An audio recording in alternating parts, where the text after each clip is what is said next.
Okay, sorry everyone about that. Yeah, like I was saying, the kind of education and exposure we have down here in South South, we don't have it up there. I'm also a Southside person. My mother-in-law is from Edo State. And I visit there often. I do some consulting work there. And I know the kind of resources there too that they are not tapping into. So I want to say there's a patch west, but it's not being tapped into. I am not seeing high cultivation. So there are some low-hanging fruits that we can start with.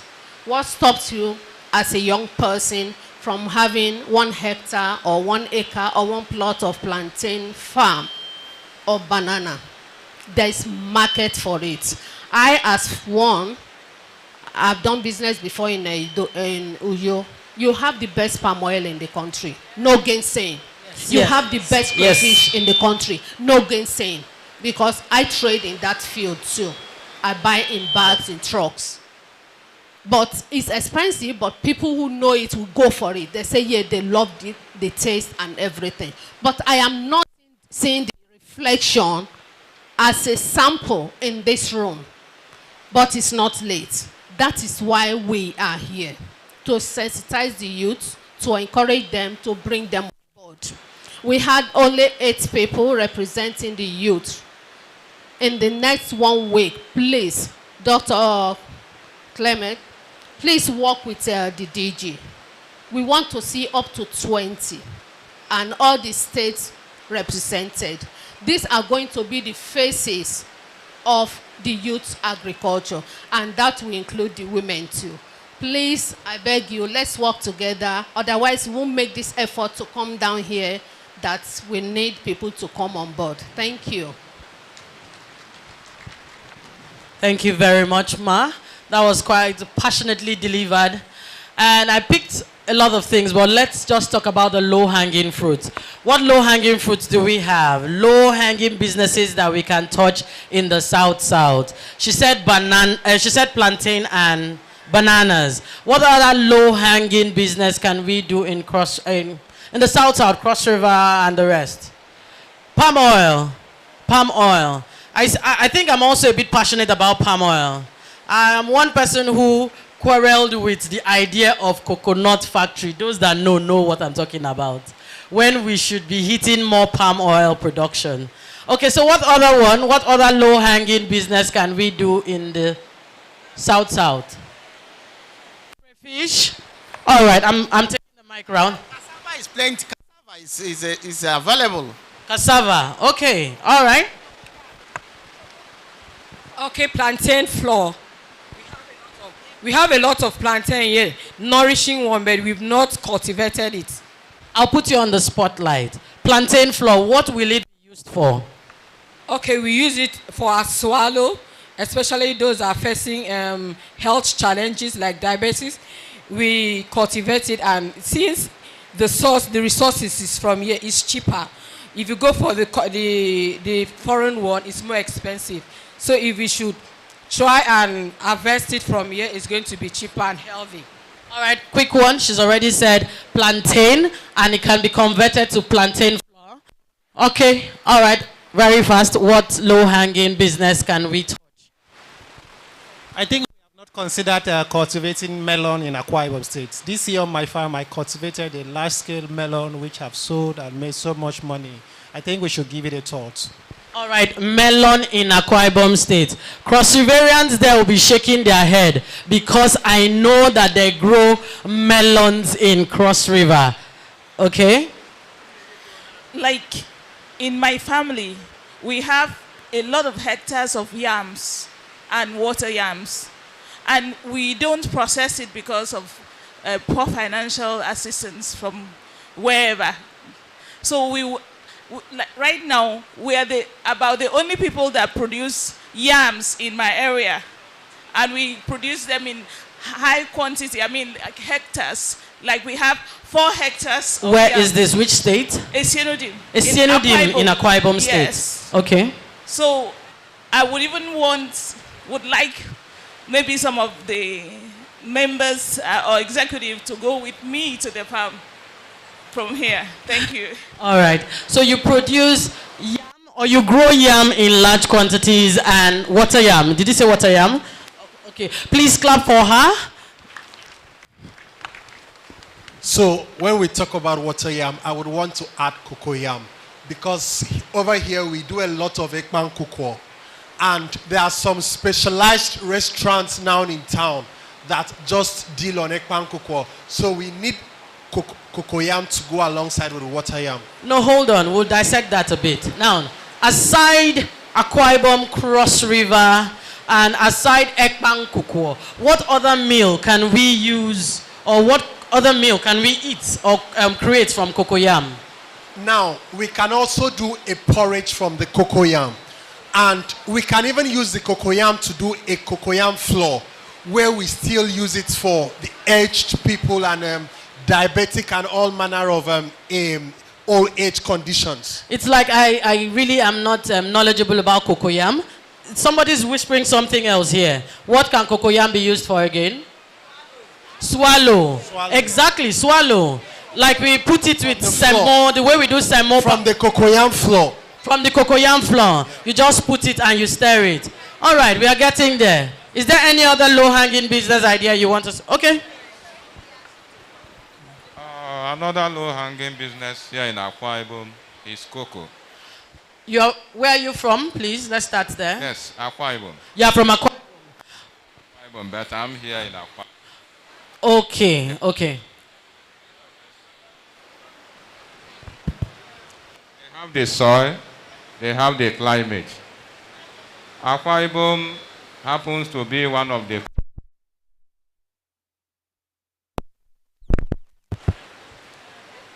Okay, let me just speak. It's not working. Okay. Hello? Yes. In about 8 local governments in Akwa Ibom State, particularly in is the... All right, can we... I totally understand you want to engage here. Please just bring your discussions a bit low. I can hear it. Yes. So, cocoa. Cocoa. A kg of cocoa today is 12,000 naira. So, it's what each? Yes. It's 12,000 naira. And it's something that one stand of cocoa can give you, or even more than that. So, it's a big business opportunity in Akwa Ibom State. How long will planting and maturity, how many years? If you have a good variety, from 2 years, 3 years, they start producing. Okay. Yes. All right. I would just recap because of our epileptic microphone challenge. He is suggesting cocoa. And he has said that cocoa will take about 3 years to germinate. So if you start now, you begin to count money 3 years from now. And cocoa production, the line production is very long.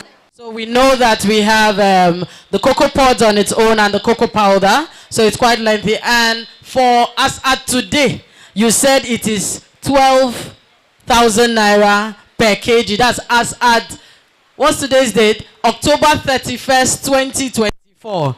By the time the dollar increases by tomorrow, it's going to what? Increase. Do we have a low-hanging fruit on this table? All right, let's go this way. Let's have a low-hanging fruit here.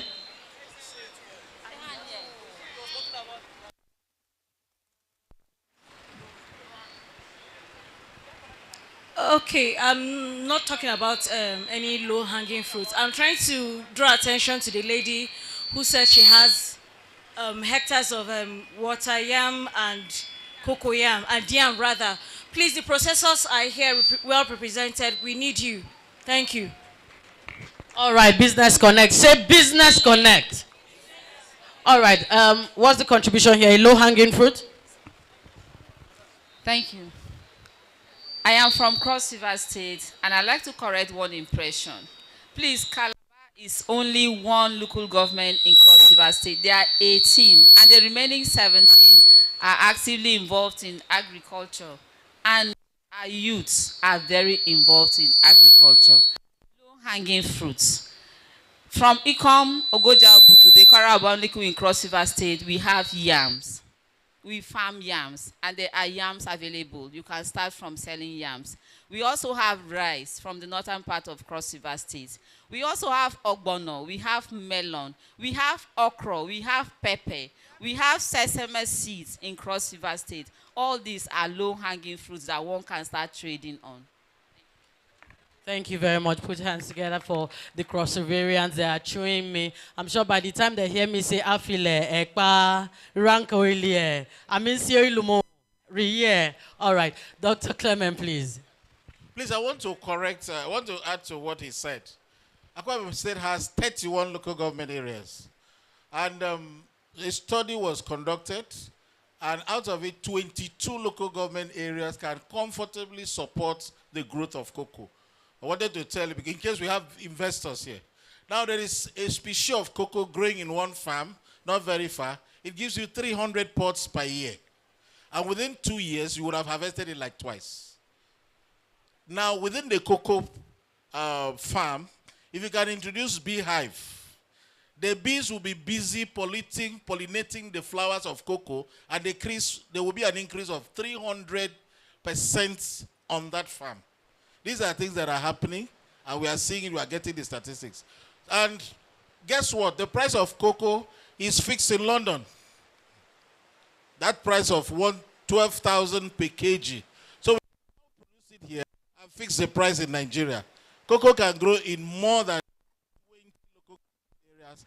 In fact, the closest one is around here, but nobody seems to be looking at it. It's a low-hanging fruit, just for correction. All right, thank you very much. I hope we've taken that correction right. Hold on, I'm going to move on. I just heard that this is a rice farmer in Cross River State. Rice and what?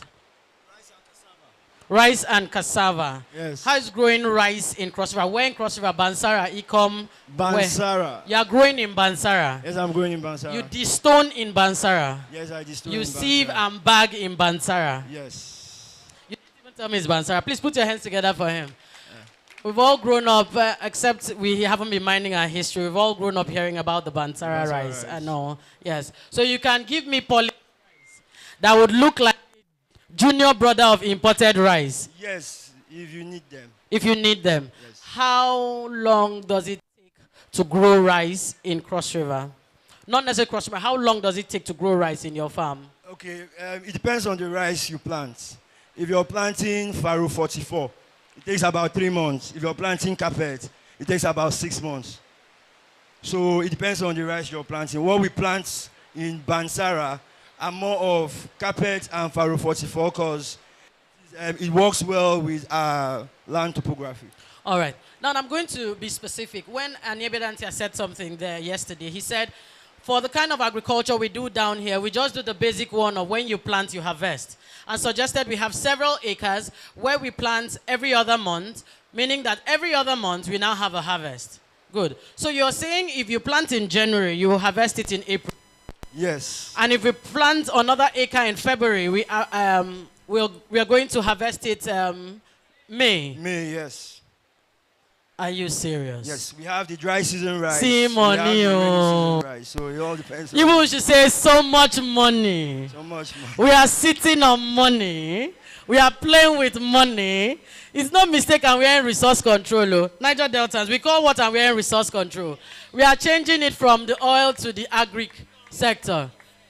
More questions. Ladies and gentlemen, the discussion is going to keep going on, okay? While we have our tea being served to us. Are you enjoying the conversation? Are you taking notes? I want one bold person that needs contact to just say, my telephone number is 0801. Just reel out your telephone number. Someone's going to save it and reach out to you. Yes, sir. Dr. Clement. Dr. Clement, I am in love with you. I got seed of watermelon. A seed costs 500 naira. I'm not going to sell it. If you have a greenhouse, you come, we do business. One seed can give us 20 kg. Once we do that, we can connect. One seed, 500. It came in from Canada. I have the seed. I refused to plant because I didn't have a well-prepared greenhouse. So we can connect right away if you're interested.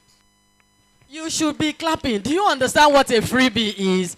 Go back to the village. Tell a campo, can I use that land? What are you saying? Thank you very much, sir, for that freebie. I am hoping that someone can take it. But for me, I'm a tenant. Oh. You want to add to which of the contributions, please? Okay. Okay, there are some species of rice, just like he said, like Faro 44, that you can even plant 3 times in a year. It's like that. It depends on the season you picked to plant it. There are dry season rice and dry season rice farming, and also wet season. So that is how it works. Thank you. Thank you. All right, I think we are good to go. Dr. Clement, you have some people ready to give you bus. Mama, is that a question for Dr. Clement? If it's not, just hold on. You have a question for Dr. Clement. Okay, my question is, he said greenhouse. Is it only on greenhouse it will produce? Now, sometimes you can improvise a place where you control elements of weather and ensure that it grows the way you want. Because I would have gambled right now. I'm saying a seed, just one seed, is 500 naira. So you can't gamble.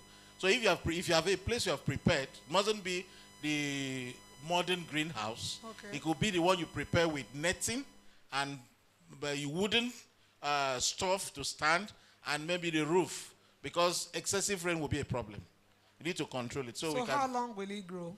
We can discuss that so that we allow the conversation to go round. No, I think Thank you. How long? How long? 3 months, 6 months. Don't worry, that's brief. But I think at this point, we have to go to YouTube. I'm sure there's someone there who has said different ways of creating greenhouse without millions. There should be something makeshift there. All right, Dr. Anefiok. So I think the essence of this meeting is for collaboration. If we continue to talk about, I have this, I have that, we'll still remain where we are. I'm not joking about that. So I think this is the right time for us to come together. If you have what you have in your own state, in your own region, in your own village, look for someone that is interested. Collaborate together, and let's see how we can also grow from there. Otherwise, I'm not sure that anyone can stand alone to do it, except you are very strong, like some of us. So let's come together. Like some of my brothers and sisters from Northern Cross River, I want to collaborate with you. There's something we are doing already with Dr. Morris and Dr. Nee here in Cross River State, so that we can also reach out from our own brethren from Akwa Ibom State. Let's come together to facilitate, train people, buy farmlands and plant. Not just to plant, also to process and market for you.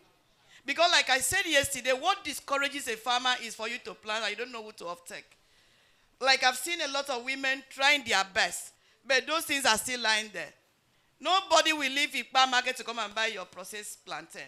So you must identify a market, so that as you process with joy, that in fact you're already counting your money. So let's come together, collaborate, and champion this vision together. Thank you very much. In summary, stop here. You can stand up and go and collect a contact from someone, but you can stand up much later. Let's just sit down. Does cassava grow here very well? Yeah, absolutely. Absolutely. Very, very well. Okay, so I know I was part of a conversation early this year about up to 11 companies that are based in Lagos.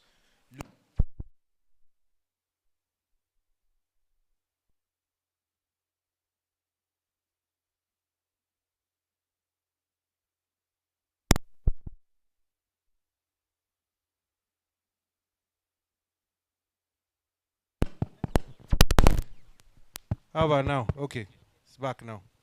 So I say about 11 companies looking for industrial starch. And you know where we get starch from, Abi? It's cassava. I know cassava is this wonder crop that has over 100 different derivatives. But ethanol, industrial starch, and one more thing, I can't remember. So these 11 companies, sorbitol, yes, all these are extracts. So I know they were looking for it, but he said, because someone challenged and said, we produce cassava, is going to waste in some places. But they said, yes, there is a particular species looking for. You know that particular one. So these companies are importing this starch, pharmaceuticals, and a few other So perhaps this is an opportunity for our young guys in the South side here to collaborate, approach these companies. I can link you up with NISPRI, the Nigerian Stored Products Research Institute. Is an advocate for cassava and the list of those companies. Can find him, he's in Abuja. What specification of cassava are these guys looking for? Work with these processors. There is a whole processor, grower and processor, this relationship between the cassava associations. Perhaps this is something, it is. Perhaps this is something that the South can do. No, it's not for me. I'm not a cassava farmer. Tell them please. No, before you tell them, please say again, so much money. There is so much money. So much money. Abba, are you so embarrassed that you're not making the money? Say so much money. Plenty money. I will be counting my own money, more money by next year. All right, Ma, just give us more on cassava. Let me talk about a very low-hanging one, which is sweet corn. Sweet corn? Yes. Okay. You can't believe that with the species that Maurice and I cultivate from East-West seed, in 68 days, it starts fruiting.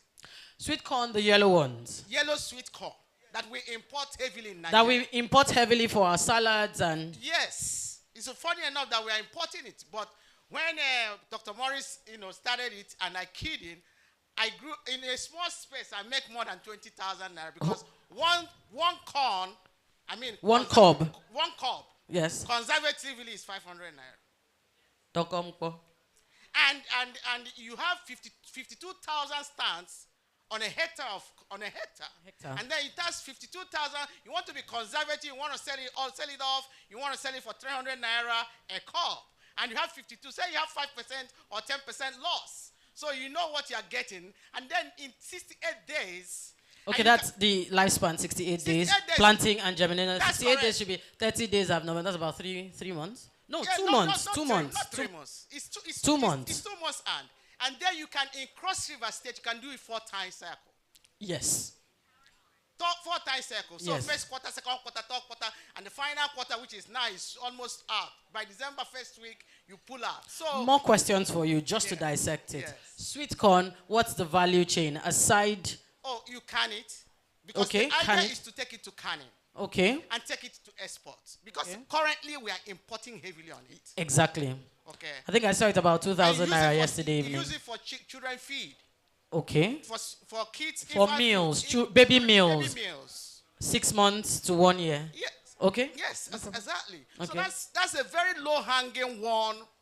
Very low. Anyone can do in a space like this, in a space of this hall. You can't imagine what you can cultivate. And you can do it 4 times. All right. Proven. Thank you. And then come to cassava.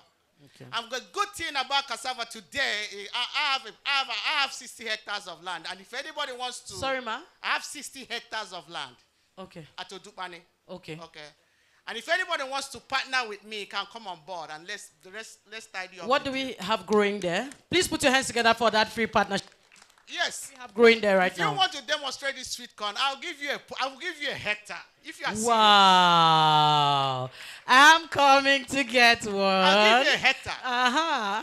I will guide you to it. It's not rocket science. Odupani. Odupani here. Okay.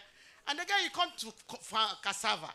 Okay. And good thing today is you have a planter and a harvester. Okay. It's been a challenge, mechanizing that aspect of harvesting cassava. You have to take it one. So you have a harvester today adapted to our own, from Brazil, and it's available. We can make it work. So if you also challenge and you want to be into cassava value chain, come on board. Talk to me. Can I further ask a question? Yes. I've grown cassava. I know how to fry gari. I may not look like it. Tell me. Now, how long? I've had people years for 9, 12 months. I have a personal problem with it, especially when we have the new hybrid on. So now the question is, the hybrid, how long does it take? It depends on what you want to go for. Okay. Like Mr. Jaffa said, if you are going for starch, you can pull out 419 at 6 months. Okay. Because it's tender, you need more, it's water. Could you take that slowly? What did you call it? TM 419. Because I don't want to use the word 419. That's layman's way. But professionally, it's called 419. But the way we would hear it, get it faster, is D419. 419, okay. No problem, man. It's okay. But 6 months you can pull out. So Okay. it depends on what actually you're going for. Determine the duration. But you have these very hybrid ones from 6 months, 7 months. I pull out mine for cassava flour at 8 months. And I have gotten tubers like the one you call Makosa. Makosa Species can give you one tuber of 25 kg, one tuber. But one thing is special about 419, I think Francis is here. I don't know if he's here. Okay, I've seen him waving his hand there. So that's my colleague in this. Okay. So you can, for 419, one thing good about 419 is the starch content is 65%. So it's very good for animal feed. It's very good for, even if you use it for gari, it's excellent. You have some ones that you call Hungry Man. You have some ones that you call, there are so many of them that are so lovely. And if you're going for fufu, Akpu. And then for bakery, because cassava is such a crop that is, and that's why I love it. You can actually be very wealthy if you're smart in cassava. All right, ma. You have a lot to say. Very passionate. I can see you close by. So, Mr. Francis, please just stand up. Good. If you're interested in cassava, Mr. Francis and Mama here. Very good. Are we good? Direct connect. I'm giving all the connection. I'll come back to you. There's been somebody here waving. Please. Thank you very much. I think I want to correct some impressions. For our planting flower, you just say swallow. Sorry, ma'am. You don't have a problem with yeah. You are No. I'm Rose Peters. I was on the panel Edo License Exporters Association. Good. I want to know the authority in which you are standing on to make. So for your planting floor, you can make tortillas, you can make confectionaries. So on your packaging, it's not just to show. And you have right now people are processing the whole plantain with a back for health benefits. So you don't just do it swallow or for diabetic patients, no. Because you're looking at the fiber content. There are a lot of things you do with the plantain flour. You can make biscuits. So many things you can bake with it. Even your cocoyam, the same thing. Right now, people are processing whole cocoyam, processing the back with it. Well packaged with FDA, HACCP, and they are selling both in Nigeria and outside Nigeria. So you can take it to that level. Then when you talk about industrial starch, first thing, what is the reason why these companies are importing starch? We've had complaints that starch there's a difference between industrial and edible starch. In South, many of us eat starch.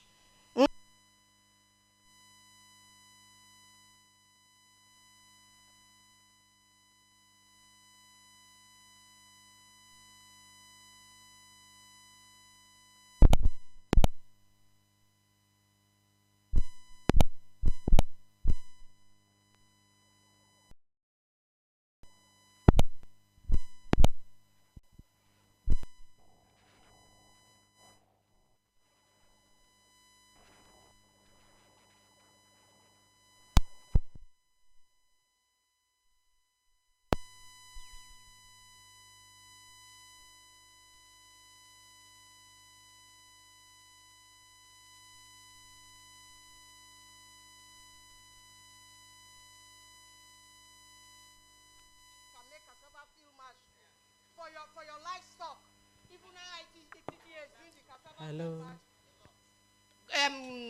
Packaging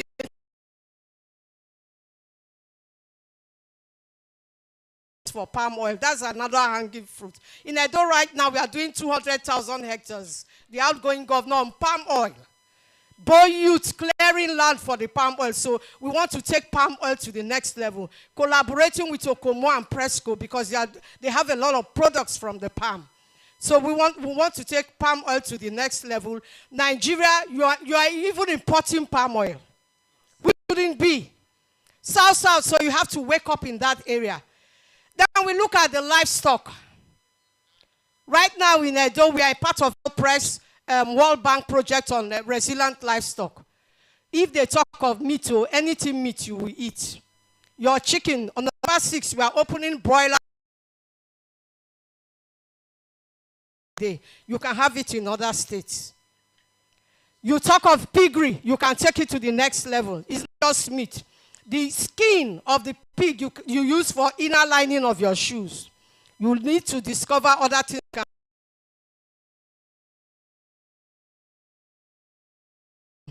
Your Arabia program that is coming up, November 12, we're in Transcorp Hilton talking with stakeholders. Take advantage of it. That 200,000 metric tons of red meat, alfalfa folder. You have the weather to do that. When you take advantage of it, to be part of it, that money that they are thinking that is only the north, you too be part of that money. Even your Zobo, many of us are drinking Zobo now. Mexico signed papers with Nigeria, $3 billion.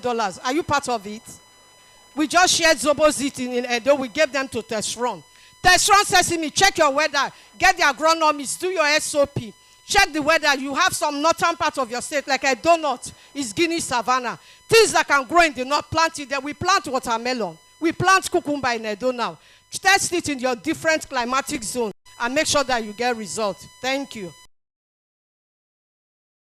Please, please, please, please. At this point, I want you to shout, we are alive.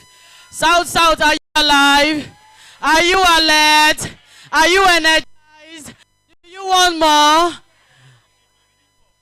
We need more. I would come to you. For some reason, let me just come here. I have left these people behind. So I need to let them contribute, whatever it is. Low-hanging fruits, if you have questions. I hope you saw how hold her beside. If the things she's going to say is too much for you, just carry your phone and press record. When you go back home, you play it over and over again. All right, my question or a low-hanging fruit? Low-hanging fruit. Good afternoon. My name is Susan Nelson. I want to talk on potato, sweet potato. There's this variety of sweet potato. Susan Nelson.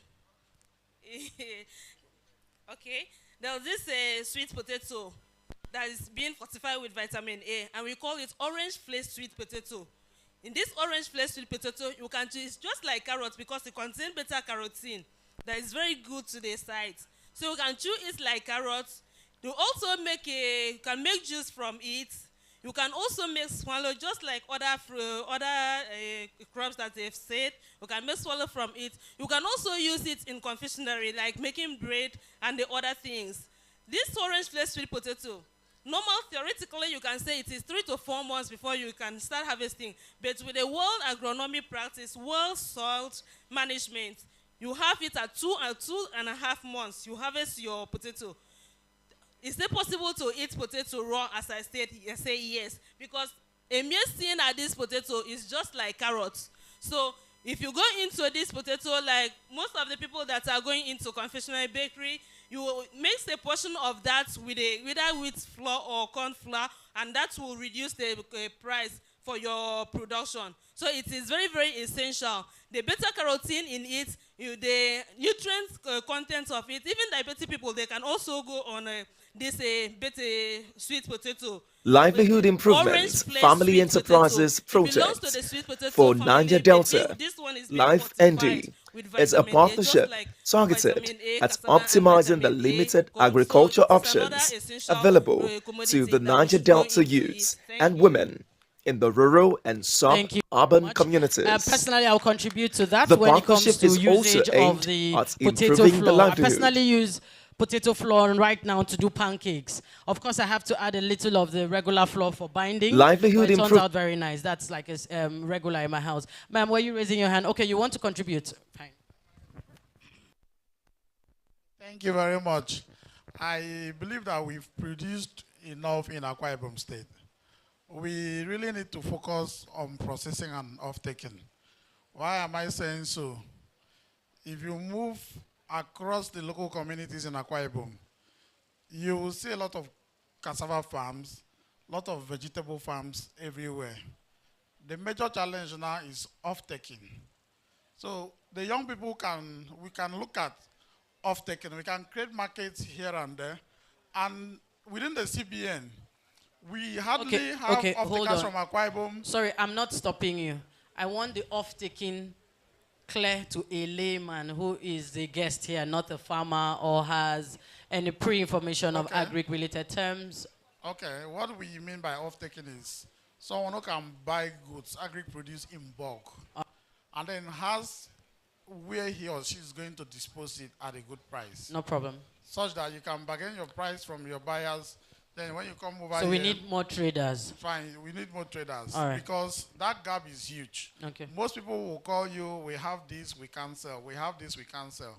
So there is a gap for off-taking. No problem, sir. Thank you. Thank you very much. Thank you. Okay, good afternoon, everyone. My name is Akanimo Nse Thompson. Please, there's these I will call it food we have here in Akwa Ibom said that nobody is promoting it. It is what we call palm wine in English. In our language here, we call it ukonsong. Please, we have it in large quantity. I want to let our guests here and people that are coming from other states to know that we have it in large quantity. And it's highly nutritious. If you go to the northern part of this country, they are promoting their burukutu and all those things. So here, nobody is talking about it, but we have it in large quantity. Our youth can also go into it. There's one guy I met some months ago. He's a graduate, a polytechnic graduate in a village. The guy is probably into that business and is making money. So please, I want our youth and even the women to go into that line of business and also make a huge amount of money. Thank you very much, sir. Do we have contribution on this table? Contribution? All right. Okay, so thank you. palm wine, go into palm wine as a tapper or as an off-taker. And a consumer. You can as well serve it at events, probably wedding, but not at NMG conference. Okay, thank you for this opportunity. I want to ask a question. Is it only for crops farming or also livestock too? Is it only for crops? No. It's a contribution. This is an agribusiness, so the value chain is large. So I've not heard anyone speak about the gold mine in snail farming. The gold mine in snail farming. Snail farming. Are you asking a question or you want to tell us? I want to tell about it. Go ahead. So one thing in snail farming and then is that it's one business that you just buy it for the first time and that's going to be the last time you're going to buy it. So not like the stuffs in poultry that you get it and then you reinvest and buy their feed. Now, the simplest thing as their feed, you buy it only once a year and then you feed them twice. I don't know why people don't want to tap into it. No, you have to sell it to us. And one more thing, I don't know, where did you get what's the very first set of your snail from? Okay, I got it from the market. Okay. No, not from the market, from the farm. From the farm? Yes. Where? Here in Akwa Ibom? No, I got it from my trainer. Where? Someone that trained me, she's in Port Harcourt. Port Harcourt. Yeah. Now, why I'm very asking this question, I think people, thank you, don't worry, I've had your contribution. I think the few snail farmers I know said they got their very first set from, is it Edo State? Delta State. Okay, yeah. I know they get it from there. They bring, and I'm wondering, so you mean you import it? They said yes, like the way we import chicks, day-old chicks from Ogun State. No problem, Ma, you can contribute. Good afternoon. My name is Ambassador Helen. I want to talk about palm kernel. Palm kernel is got from palm oil, the seed. The fruit itself can be used for oil, for body oil, can be used for cream, can be used for baby oil, can also be used for if you have a hand rub in your hair, maybe your hair is breaking, palm kernel oil can be used.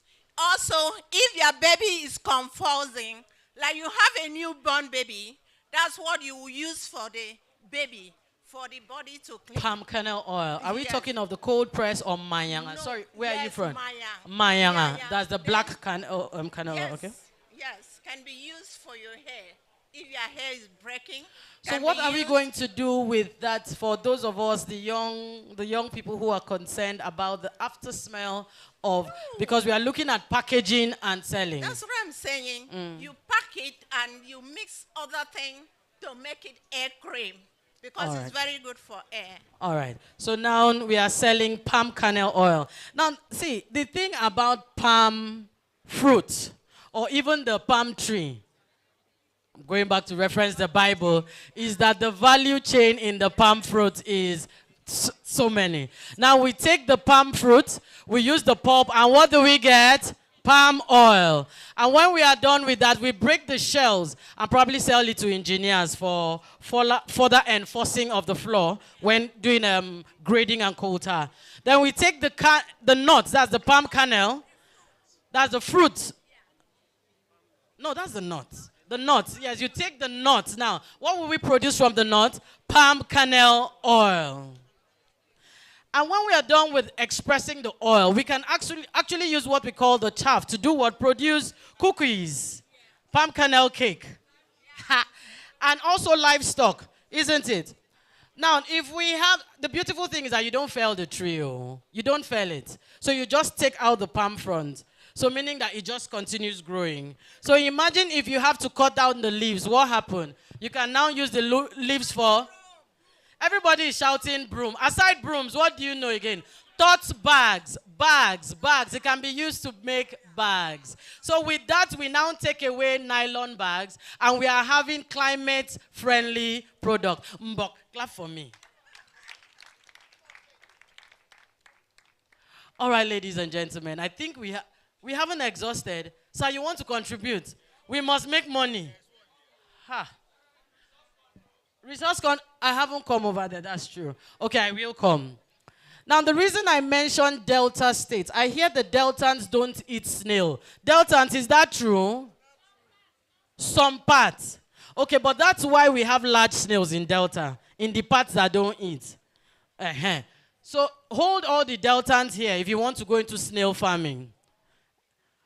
And I know snails also eat watermelon. So you will now go and be friends with the northern people in Nasarawa, in Korambang. You'll be taking their watermelon spoiled ones to feed, and pawpaw as well, to feed your snail. See, we are learning, honestly, we are learning.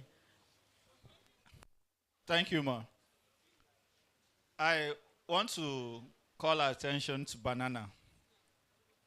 Aside fruit, there's a whole lot that can be done with banana.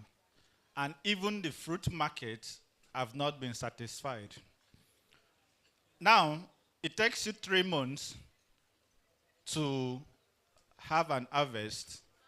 Then if you want to do the nursery, in 6 weeks, they are ready. And once you've gotten your suckers in the first year, you don't have to buy another set of suckers. They keep multiplying. And in that term, it is actually really prolific, if you want to say so.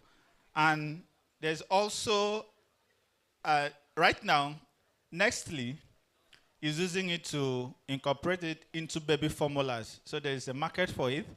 If you want, even if it's 1 million suckers, I can supply you at a competitive price, and I also guide you. Banana is also used for beauty and cosmetic products. You can also use it to make household cleaning agents, and as well, the food chain, salad, confectionaries, flavors, and the rest of it. And in an acre, you could have up to 147 stands, depending on your planting space. And I'm talking about the dwarf candavans. So anyone who is interested, we will talk after this. Also, if you have banana and you don't have a market for it, please hit me up. I will have your product disposed for you. Thank you. All right, just reel out your phone number. I say everybody should be smart. Reel it out. You are not married, so anybody can call you, even in the night. Is it not money? Even if you are married, you have to buy diaper. All right, my number is 0916 545 0807. Please take it slowly again. 0916 545 0807. All right, thank you very Thank you. much. You can save it as the tall, dark man with Ankara talking about. See, the lady has come, plantain flour. All right, banana if you need. Now, let me tell you a story of a friend who had a farm in Kaduna, Nigeria. She spent so much money getting that farm.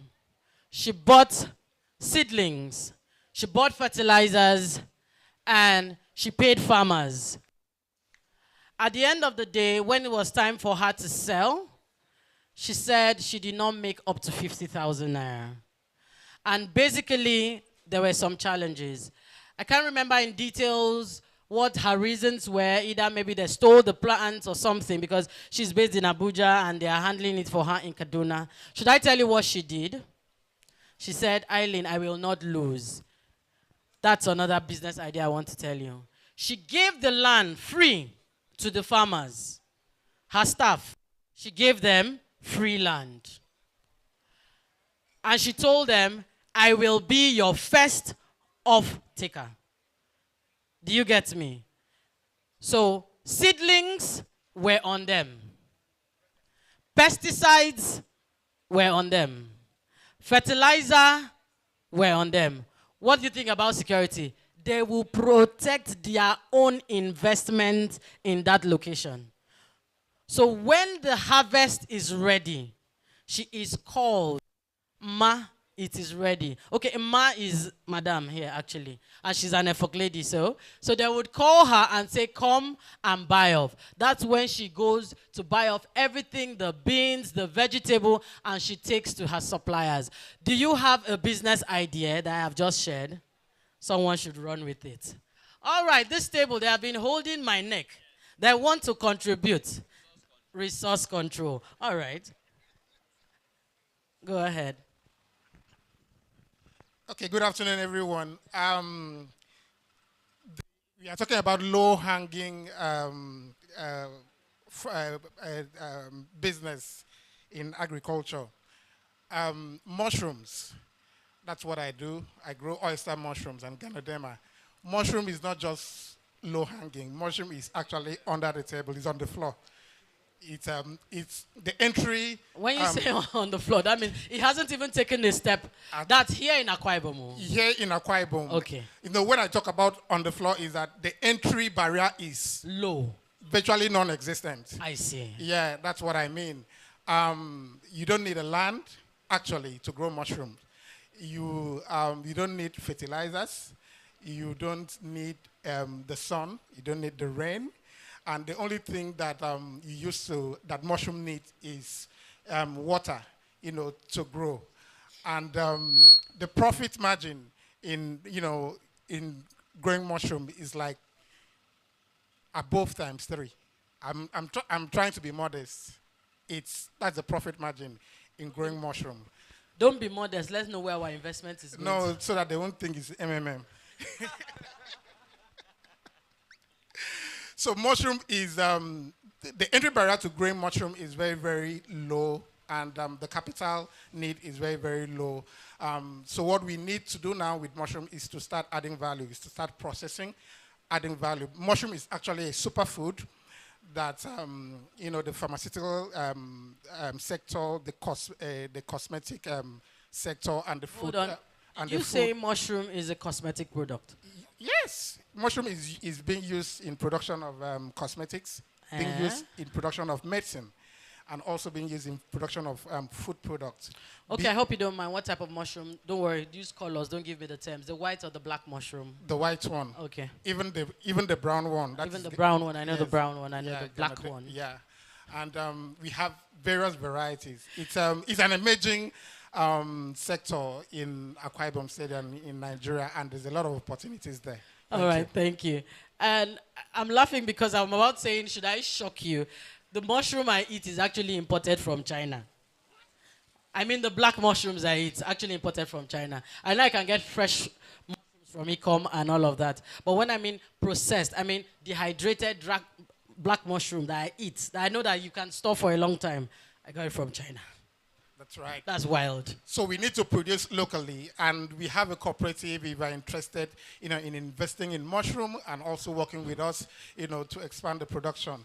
You can reach me at 070 1085 Take it slowly. 4186. Take it slowly. 070 1085 4186. Amazing Igbo Mushroom Growers Cooperative. Thank you. Amazing Igbo Mushroom Growers Cooperative. A round of applause for him. Your number again. 070 1085 4186. 070 1085 4186. Amazing Igbo Mushroom Growers Cooperative. Thank you. I don't even know why I allowed you to be saying your phone numbers. I should be the middleman. You pay me for contact. Can I just stay here? You people are passing business ideas over my head. The next thing I would hear that someone... All right, ladies and gentlemen, thank you so much for all the contributions. I think... you still want to contribute? Oh yeah, stand up, come closer. We're just going to do that. But I'm sure almost everybody has had tea. You've had something to take, isn't it? I think we just have the few tables on that side that I'm certain about. But this way, we've all had something to take. All right, so we've made use of our tea break very well. All right, just give me your contribution. Okay, thank you so much, Ma. I want to make contributions in two areas. The first is the snail that we spoke about. Snail farming is very lucrative, and one of the things about snail, there is a breed called achatina. It can lay up to 300 eggs per growing season between 6 to 12 months. So that means if you have 10 snails, after between 6 to 12 months, you will be having a whole lot of hatchlings. And based on where you are getting your snails from, the hatchability is about 90% in some, and then the mortality 20%. And snail farming is what you can do even in front of your door, because snail does not make noise like birds, and does not also smell like that. So you can do snail farming even in front of your door using local materials like old tires and all. So you can do that. Now, also, I'm a soil scientist. One of the things I discovered about many farmers is many farmers do not carry out soil tests. They seem to waste their input. Farmers just apply fertilizer, plant seeds without knowing the nutrient composition of the soil. So you just hear them say, oh yeah, apply NPK. So you could be wasting your input as a farmer without carrying out a proper soil test. And as a soil scientist, I may not need to come to your farm to analyze your soil for you or test your soil for you. I can do this wherever I am for you. You just need to give me the coordinates of your farm or of the points you want me to sample. I can, from your coordinates, give you the data of your farm and then calculate the nutrient composition and the nutrient requirements for you. So I encourage us as farmers, especially those of us in crop production, before you lavish your input, your fertilizer and seed, it is important you carry out soil tests. It is important you carry out soil tests. Let me end with this. Why a core member cassava intercrop with maize in Osun State? Around me, people add farms and all, but they use pesticide, fertilizer and all, but because I'm a soil scientist, I understand soil composition. I did not use any fertilizer, I did not use any pesticide, and my farm was just exceptional because I understood the soil testing. So I put in your seeds, before you put in your fertilizer, it is expedient for you to carry out soil test. And I can be of help to you wherever you are in this part of the world. Thank you. Okay. My number is 0703 478. Okay, hold on. Start again, slowly. 0703 478 3911. I'll take it again. 0703 478 3911. And ABH is my name, or the missionary farmer. The missionary farmer. Thank you very much. The missionary farmer has given out details. The ladies at the back, I didn't come to your table.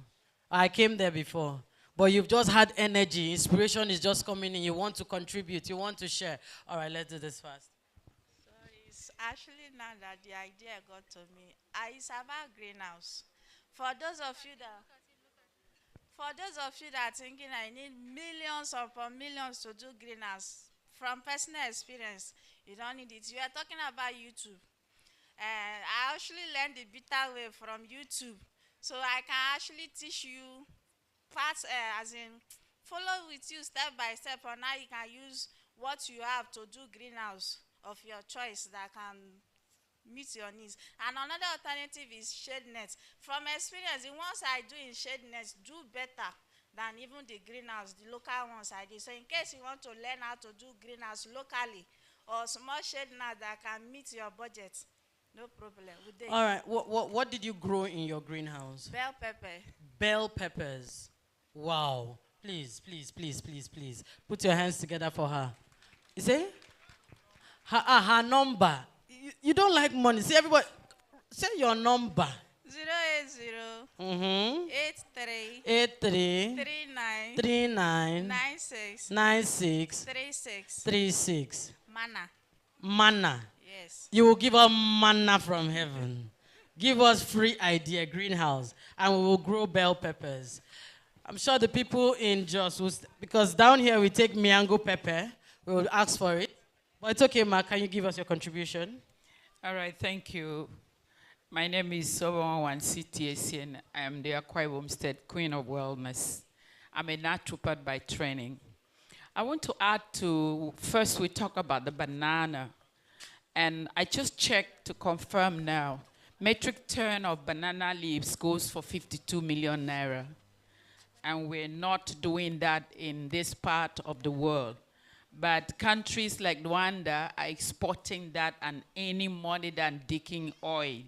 So I think that we should think of how to grow banana leaves. Right now, the Southeast Asians are dropping plates and they are packaging their food in banana leaves. So please, as you're taking the fiber from the body, go for the leaves. A kg of it, I just checked, is $22. And it's just about 7 leaves that are inside. So look at that too. Recently, I came back from a training from Mali. And we've discovered that the hunger in town, the lack of money is not allowing people to have purchasing power. So we're driving at people staying healthy. And that means you must be constantly alkalized. And we are told to go back to our different countries and promote the need for people to eat the right kind of salt.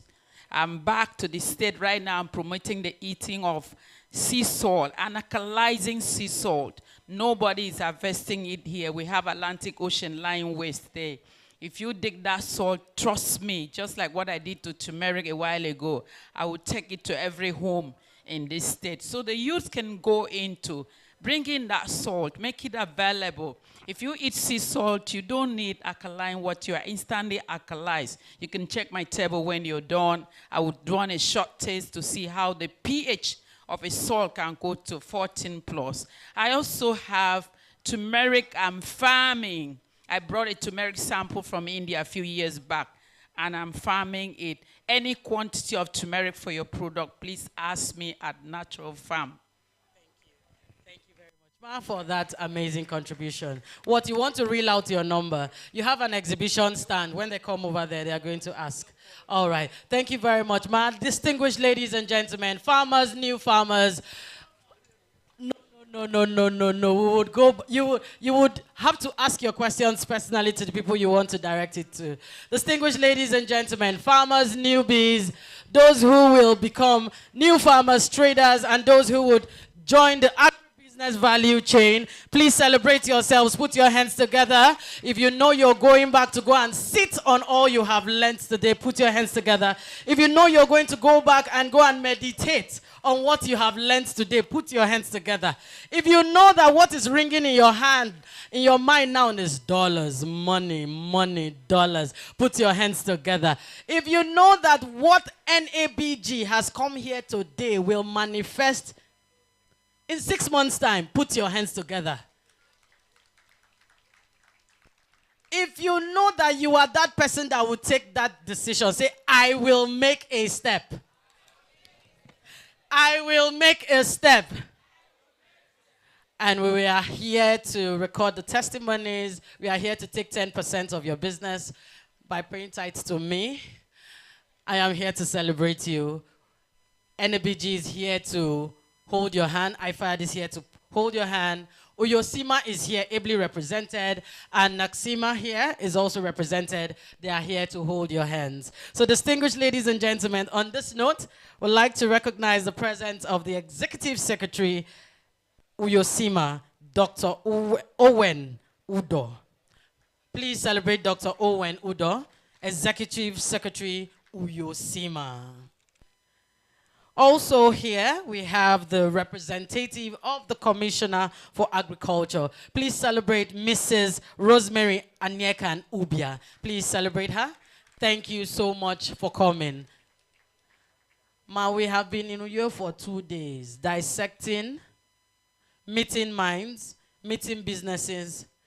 Ma, before you get to see the videos, please, you will take back to the Commissioner and the Governor that Uyo youth, Akwa Ibom State youth, say they want to be more involved in agriculture. We totally understand that the governor has given 2 days to civil servants in the month to farm. But we say the government can do more because we want to do more. We appreciate what the governor is doing, but the youth are hungry. We want to grow more. Distinguished ladies and gentlemen, please also put your hands together as I welcome her to the center stage to make a speech. Please welcome her. Yes, ma, you're going to speak to us. Please celebrate the Honorable Commissioner, ably represented. She comes forward. Ma, you take this way. All right. And after that, we would also have a panel session. Yes, and this time we're going to talk tech. There is no tech without agric right now. Let's tell ourselves the truth. Tech and agric, they work in sync. It's part of the agribusiness. Ladies and gentlemen, please don't go away. We have something for you. Thank you very much, ma'am. Thank you. Good afternoon, everyone. Please permit me to stand on the already existing protocol. I'm standing here representing my Honorable Commissioner, Honorable Ofiong Ofo, who is unavoidably absent due to other urgent government work. This program started yesterday. She would have been here. But for some of us that know, they left yesterday to Lagos for another important event. To me, it is worthy to note that even in this Japa era, we have our youth still trying to go back to the land after school. Some years ago, we used to have a program in Port Harcourt in Rivers State, back to land, school to land. That is, after you must have done all your schoolwork, you still return to the land. Agribusiness, agri-entrepreneurs. My commissioner has asked me to welcome the organizers of this program and to wish them well. And to the participants, you have all come here, you have seen and have heard all you have been taught. When I came in, I saw exhibition tables and I saw some people going there to check one thing or the other. And I sat down here, have listened, and I am listening to you ask questions. Some of you have answered the questions for yourself. It tells me that even in this season, our youths are going to do well in Jesus' name. Agric, back to land, school to land. Everything now, even in Akwa Ibom State, one of the core focus of our governor in his Arise agenda is agriculture. Our moderator here has told us that the governor has given Akwa Ibom civil servant 2 days to farm. 2 days to farm. That is to tell us that he is interested in the food basket in Akwa Ibom State. Are you a youth here? There are things you have come to learn. There are things you must unlearn. Numbers have been flown here and there. I heard numbers being read out. You have the opportunity of calling one of you and to ask questions. For those that want to start, I heard new farms. For those of us that want to go into farming, you have the opportunity to do it. At the end of the day, we'll have plenty food, not only in Akwa Ibom State, we'll have plenty food in Nigeria, in spite of what is happening. Thank God for the youths today. You people can create employment for yourself. Youths are creating employment for themselves. They are no more waiting for the government. They are no more waiting for the government. They now create employment for themselves. And for some of us that are still working as youths, you have other jobs, but you have created time to learn new skills. You have created time to come here, sit under this teaching, so that you will be better tomorrow. I pray and we pray that the Lord will help you and make you better people in Jesus' mighty name. To the organizers, we say welcome. To the participants, we say well done for coming to sit under this great teaching. Thank you.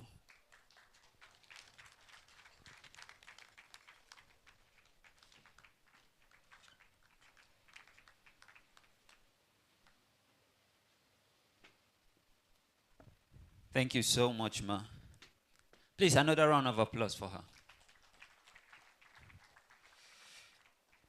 As my co-hosts mentioned earlier, we'll be moving to the tech panel session, which is going to be the last panel session of the day or of this event. However, before we dive into that conversation, I would like the tech people to play the video for us to start with.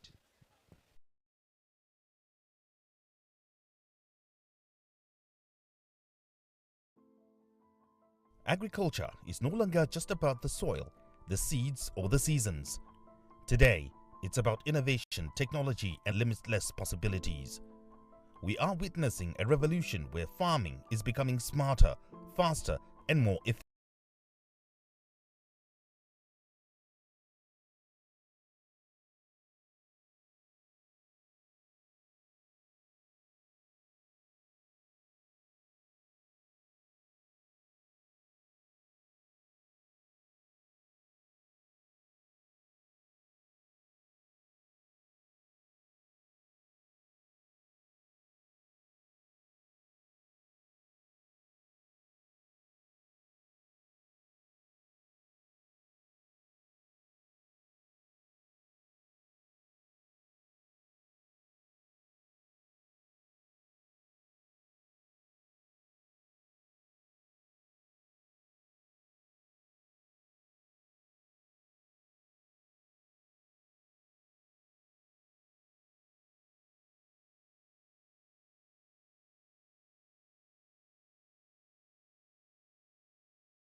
Livelihood improvements, family enterprises projects for Niger Delta.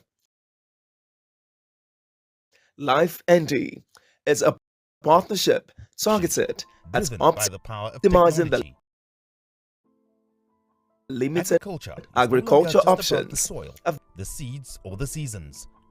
available to the Niger Delta and limitless possibilities. youths and women in the rural where farming is becoming smarter, faster, and more efficient, driven by the power of technology, and the future is looking brighter than ever.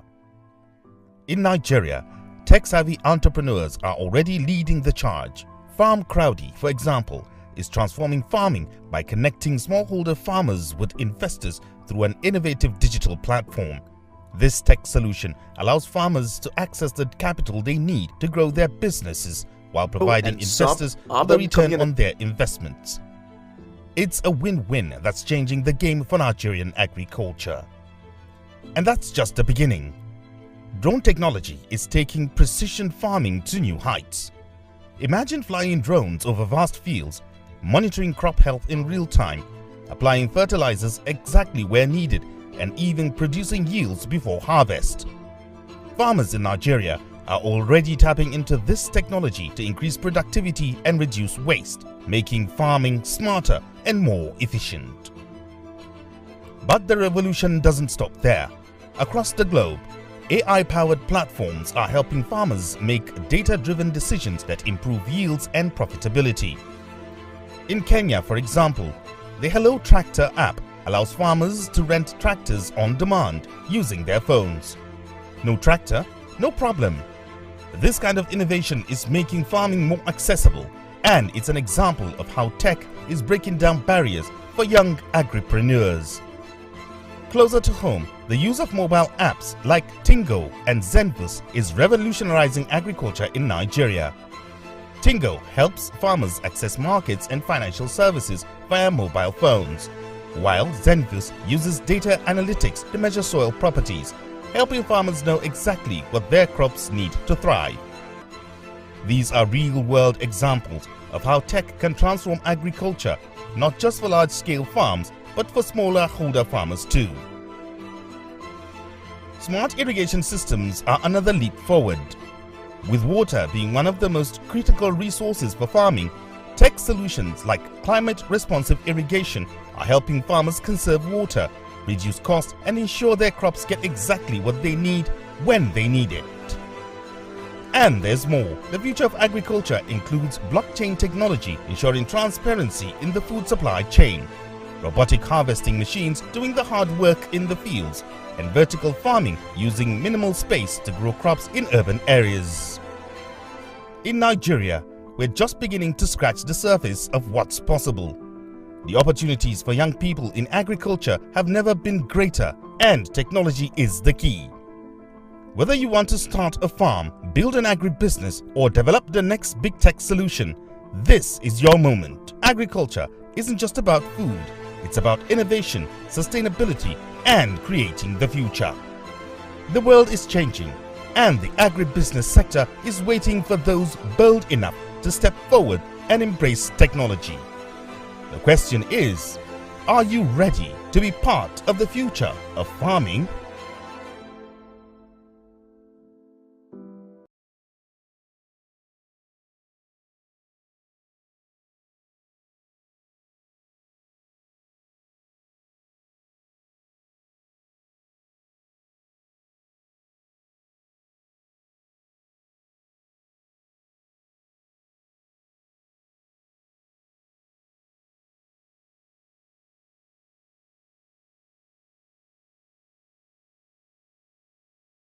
Analyst and a lecturer at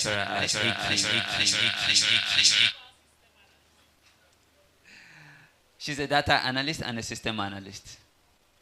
Next, we'll be having Mr. Maurice Ezekiel, who is also a farmer from Focus Trade Diversity Investment. We also have Priye, also from Eon Agri Product, and Mr. Olushina Lani Stevens. Please, a round of applause for them.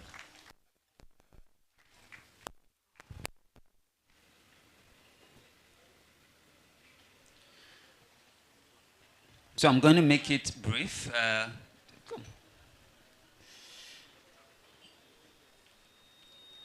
I'm going to start with the first question, which is going to go round.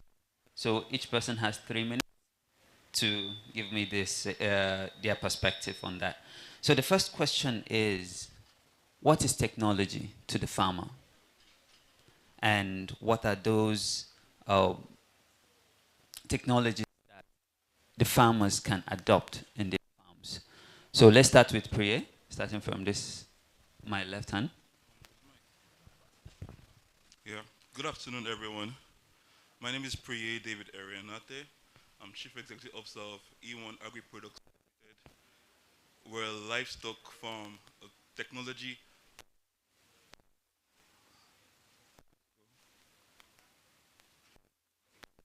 Yeah.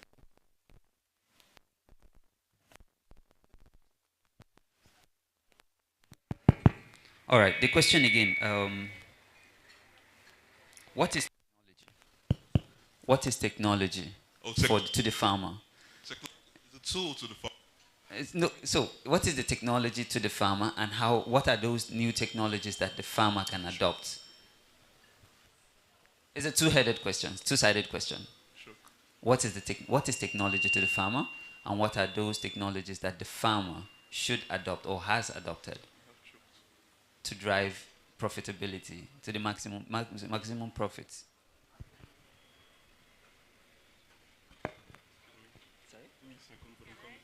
Okay. Go ahead.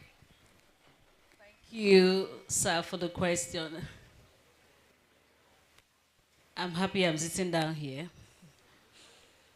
But I want to reach out to the ladies next time. I want all the ladies to be sitting here with me.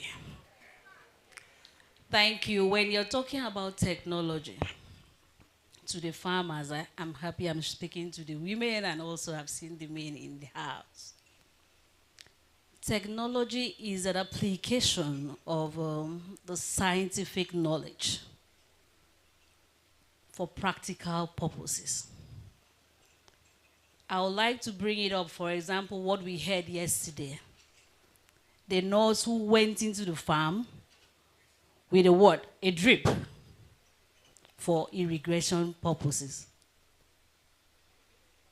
Going into the farm with a drip system, that's the technique she is coming up with. With our knowledge, that's technology. Thank you very much. Thank you. Thank you very much. We say technology is the scientific application of knowledge. That is the general concept of technology. But when it comes to farming, we see technology as the application of better method, better processes that would, one, decrease cost. Cost is decreased, time is saved, then yield is at maximum. And the technology available to us in Nigeria is something that we need to pay close attention to. We have sophisticated technology everywhere, but there are 4 principles of technology. Number 1, is it available? Number 2, is it cost effective? Number 3, is it consistent? As a person, I advocate local technology. What I have seen on the video, well appreciated. But how many holders here can afford such machine? We don't even have cooperatives that will give us that. In my state, Cross River State, I just learned we had only 3 tractors. However, for me as a person, what we are doing in our company, we are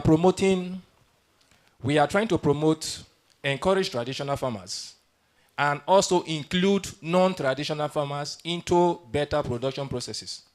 What do I mean by that? You see, there is a lot we need to have, and improvised technology is the best technology. I stand to be corrected. But what I am doing currently in my own technology, because any technology you appreciate and you cannot afford it, I don't think it's useful. But I am not saying that we should hold government and kill them. There are some things I think we can do within. For example, you see drip. We keep talking about drip. This one is expensive. I don't say it's not good. But if you have this drip that we use in the hospital, you have it and you have 1 liter of blood bank. You can fill it, regulate it. That is 1 liter. I don't know if you understand what I'm saying. That is 1 liter. You can regulate it and connect it to the stem of the plant where everything you need to be added in your water is put together.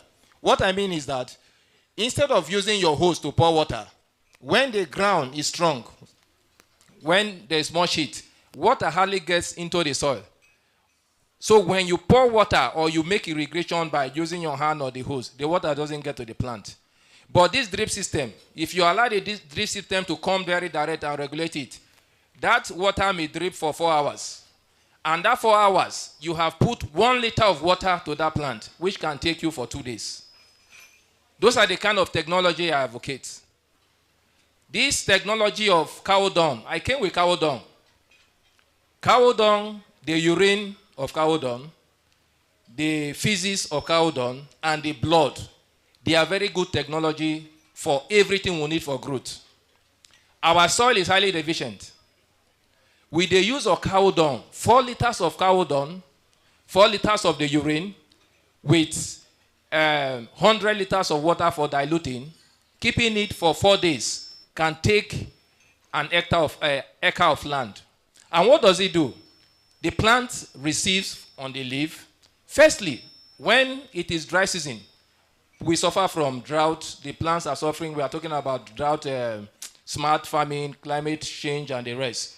If you spray that on your crop, it can keep the crop healthy for 7 days.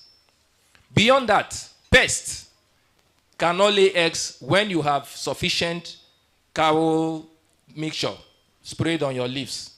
Secondly, you can also use that as a drip irrigation system to fertilize your plant if you can make sure you separate them by distillating them very well. All right. All right. Okay. Please, Mr. Lani. Oh, well, so I suppose that they've answered the question of what technology is to the farmer. Technology is simply solving problems, really, in the most efficient way, save time, save money, and everybody else can, replicate it. I think that the other issue, the other thing about technology is that everybody can do it. Everybody can use it. Everybody can, so if you are the only one that can do it, then it's not really technology, because technology is about democratizing things, right? Making sure that everybody has more access to it, and that's how we grow. So basically, that's the simple answer to what technology is to the farmer. Increase yield, increase predictive, so you can, technology today allows you can tell exactly what your yield will be. You can, it's like you can tell that if I plant this, I will get this. There's no way around it. You will get it. Precision farming. Precision, so that's predictive farming. So there's precision farming as well. Technology is essentially solving problems. All right, thank you very much. So one thing that I get from all of this is techniques and logics. So technology is techniques and logic, including knowledge is just behind it, is the fuel behind everything. So data is key. What are those data-driven innovations and practices that farms or agripreneurs should adopt at this age and era to drive maximum profitability? Because what we're talking about in agribusiness is profit as a small-scale producer. So what are those techniques, innovations, practices that farmers and agripreneurs can adopt? Okay, so there are several technology. I think top of that list is blockchain. And I tell people blockchain essentially is record keeping. It's just fancy for record keeping. And I say to people that the things that we do today with technology is simply things that have always been done. We just lost track, right? So for example, if you talk about profitability for farmers, there's AI, right? So I'll leave Dr. Morris to talk about local intelligence and technology. So there's AI, and AI basically is predictive science, but it's based on what has already happened, right? So that's why they say there's nothing new under the sun, right? But you can forget what has happened 2 years ago. AI remembers that when you put A and B together, it gives you C, but it requires the sun, right? But like Dr. Morris said, accessibility is an issue here, but it's really not that expensive to adopt these technologies. For example, there are free apps that you can download on your phone that can simply tell you that your seed is good or your seed is bad. I mean, you don't need to start trying to imagine it. You just snap a picture and the apps will tell you, because every, living thing has components so there are components in your body that makes you healthy. When one of it is deficient, there's a problem, right? So just like that, AI can look at this crop or look at this seed or look at this leaf and say, because there's this nutrient deficient, that's why it's having that color on it, right? And the participants, hold it, give it the names of and all of that. But it's also inexpensive in the sense that, would you rather pay 1,000 naira, 2,000 naira, I don't know how much these things are, I'm just giving an example, every other month to be able to predict what's going to happen with your crop, than, give it a chance and see what happens. And lose millions. And lose millions. Like for example, I talk about satellite technology, and these technologies can cost you maybe $6 every other 6 months. And basically, it analyzes for you your crop health, climate, gives you a timetable of what you need to do every other day, especially for newbies in the farming game and all of that. It tells you when the flood is coming, it tells you when the rain is too much, it tells you how much water these particular crops need per time, and all of that. Then take the chance.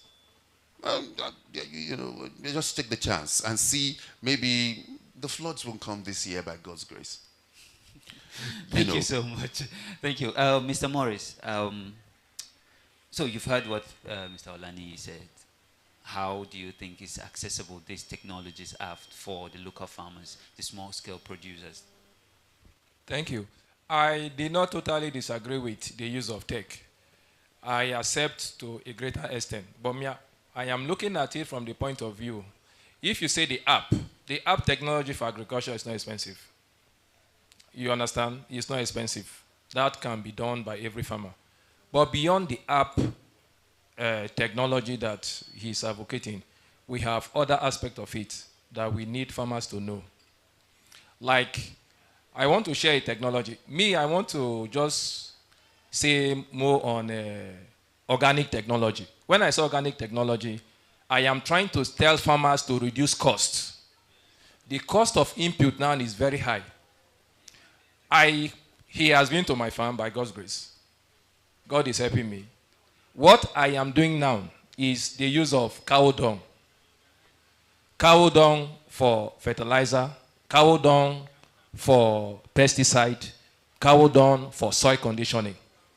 These three components put together, if you are to get other conventional solutions to solve them, your cost as a farmer would have risen.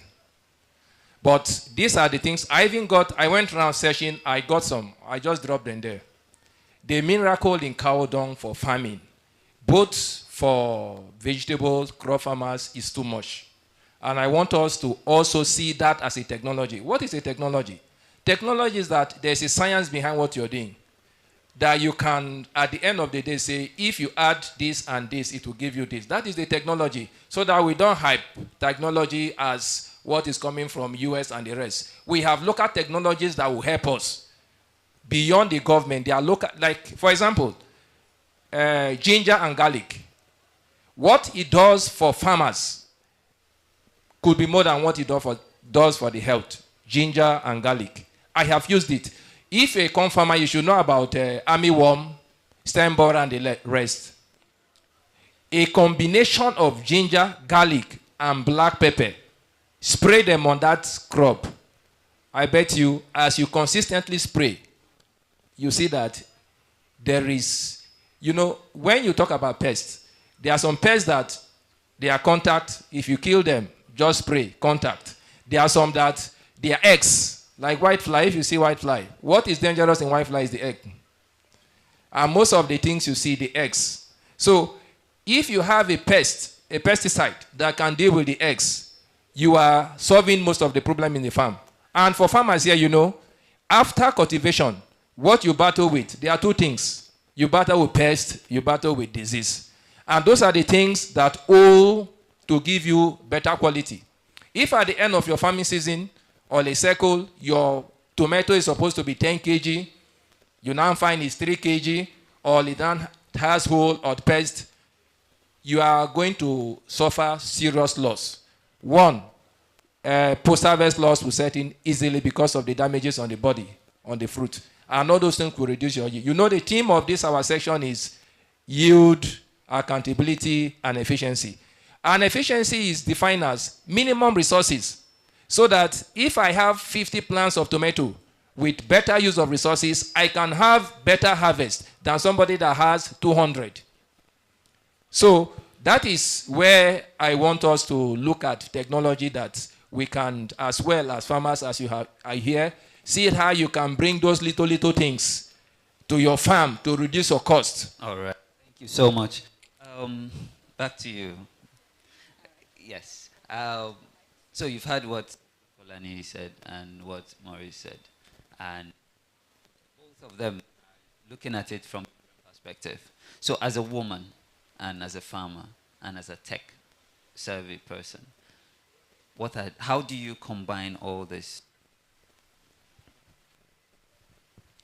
Thank you very much. I want to start by saying, by the use of AI, let's go into that way first. Farmers. We use this model to analyze the weather. It helps you to analyze weather pattern.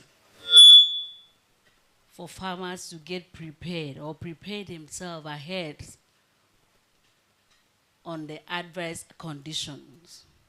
Hereby having a time to be able to schedule your planting period. This will promote the crop yield. But when we are looking at business, for everybody coming out for this occasion, the ball game of it is money. Trying to see how I can improve my income to gather for other things in the family, as a woman, as a man. What do I do? We are talking about agribusiness. Production is involved, selling, transactions, crops, and inventory also is involved.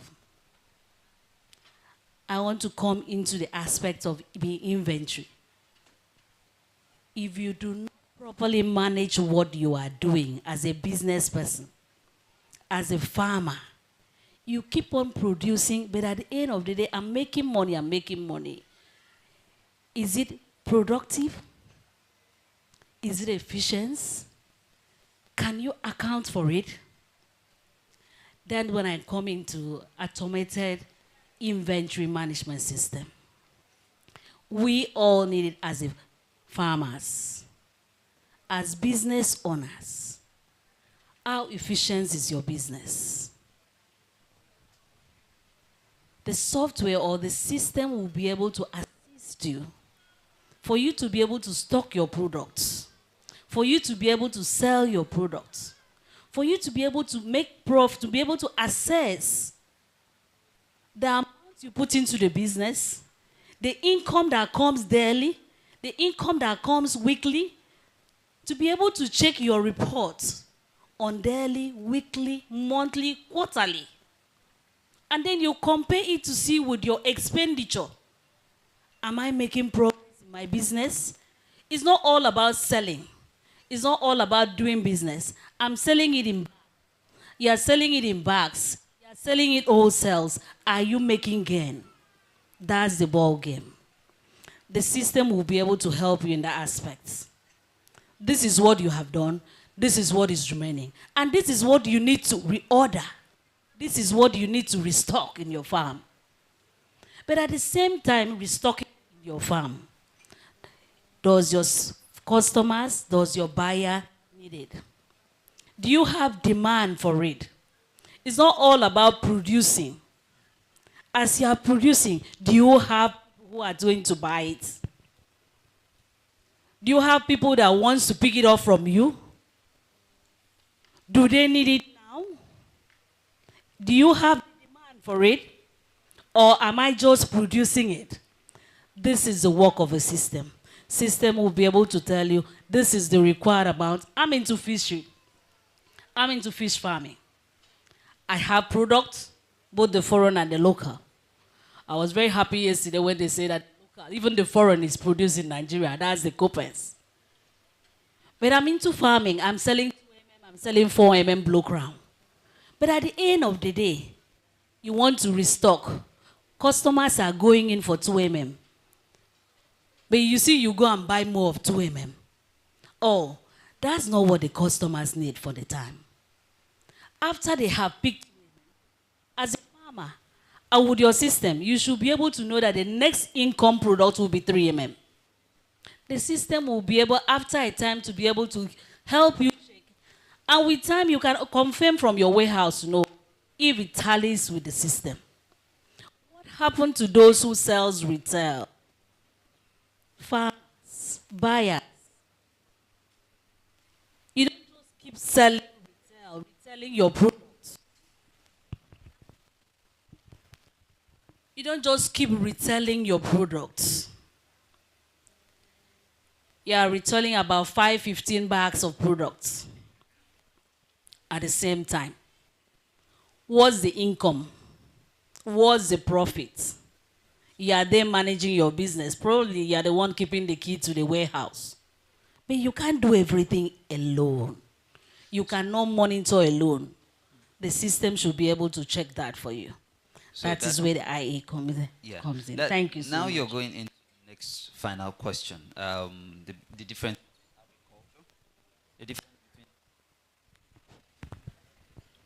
difference between agriculture, agri-science, and agribusiness.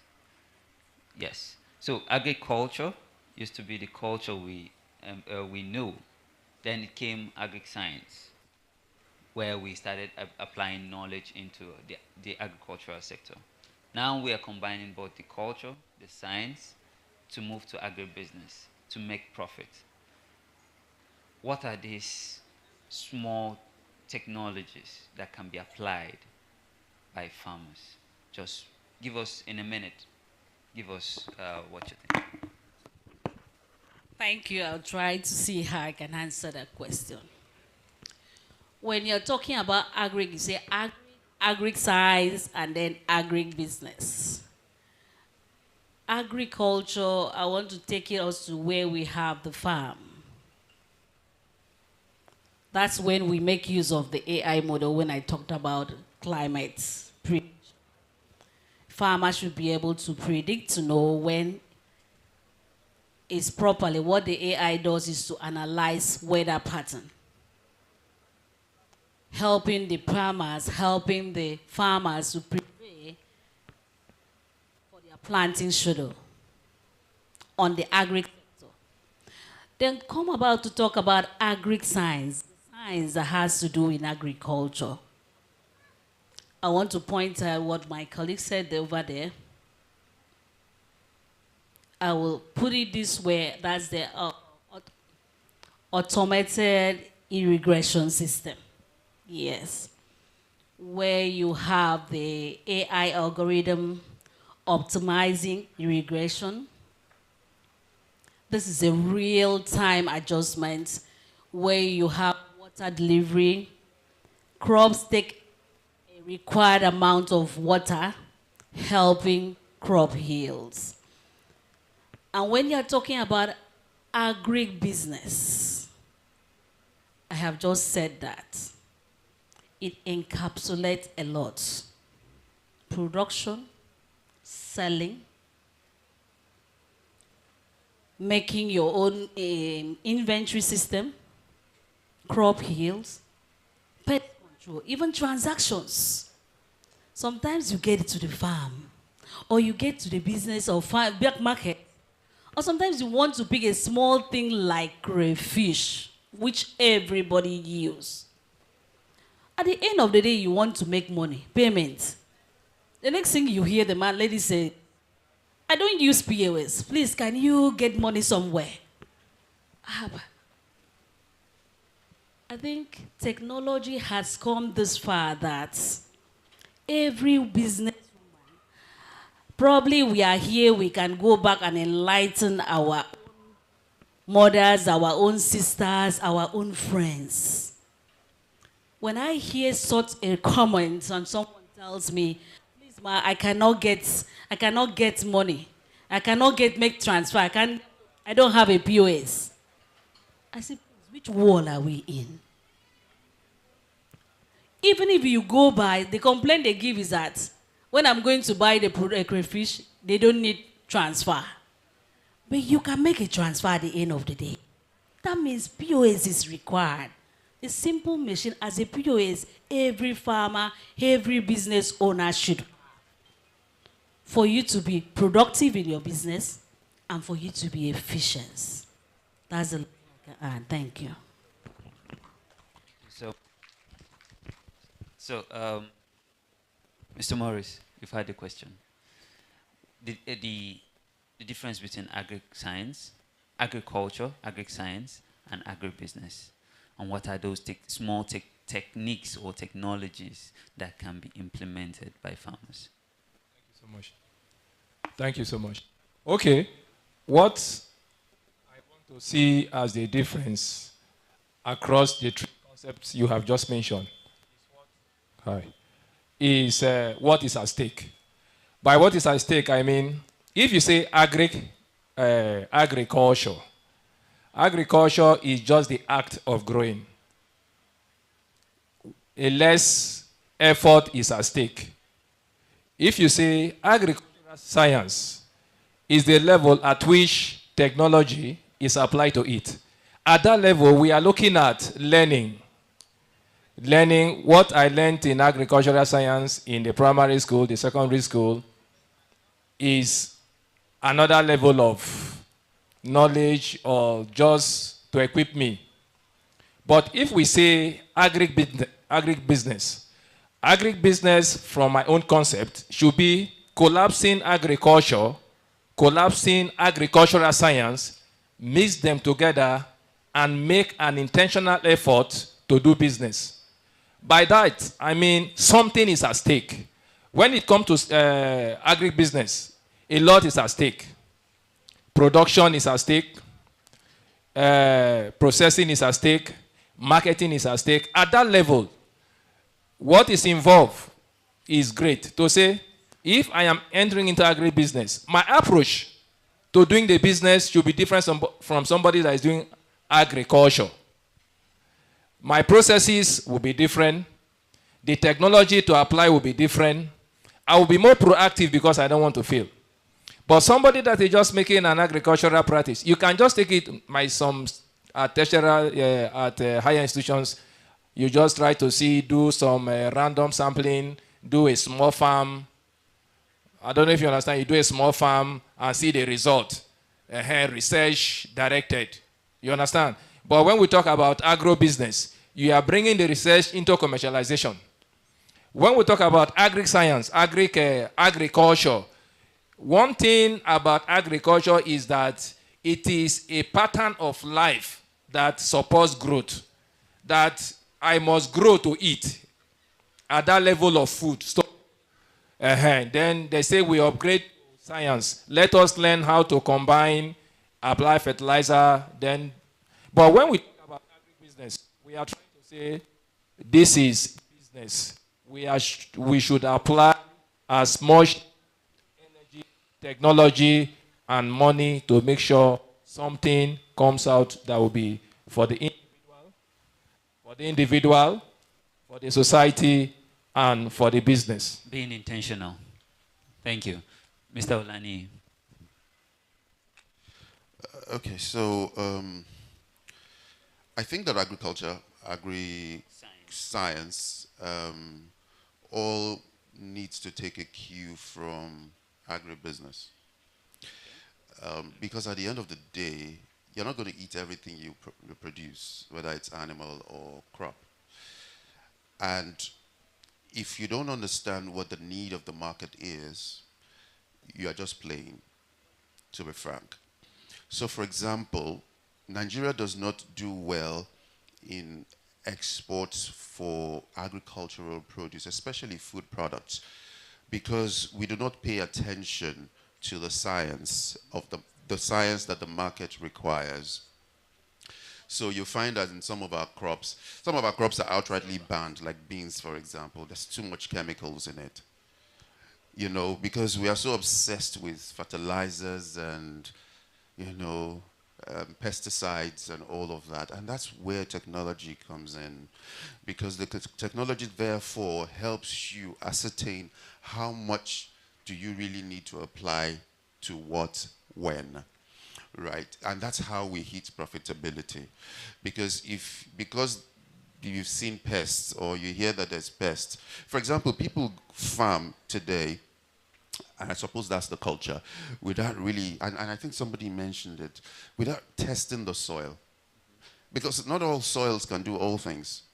And some soils are so, you know, more acidic, even deficient in nutrients, and you are trying to make a miracle happen from there. So you put fertilizer, the thing manages to grow, and then you produce it, but you can't sell.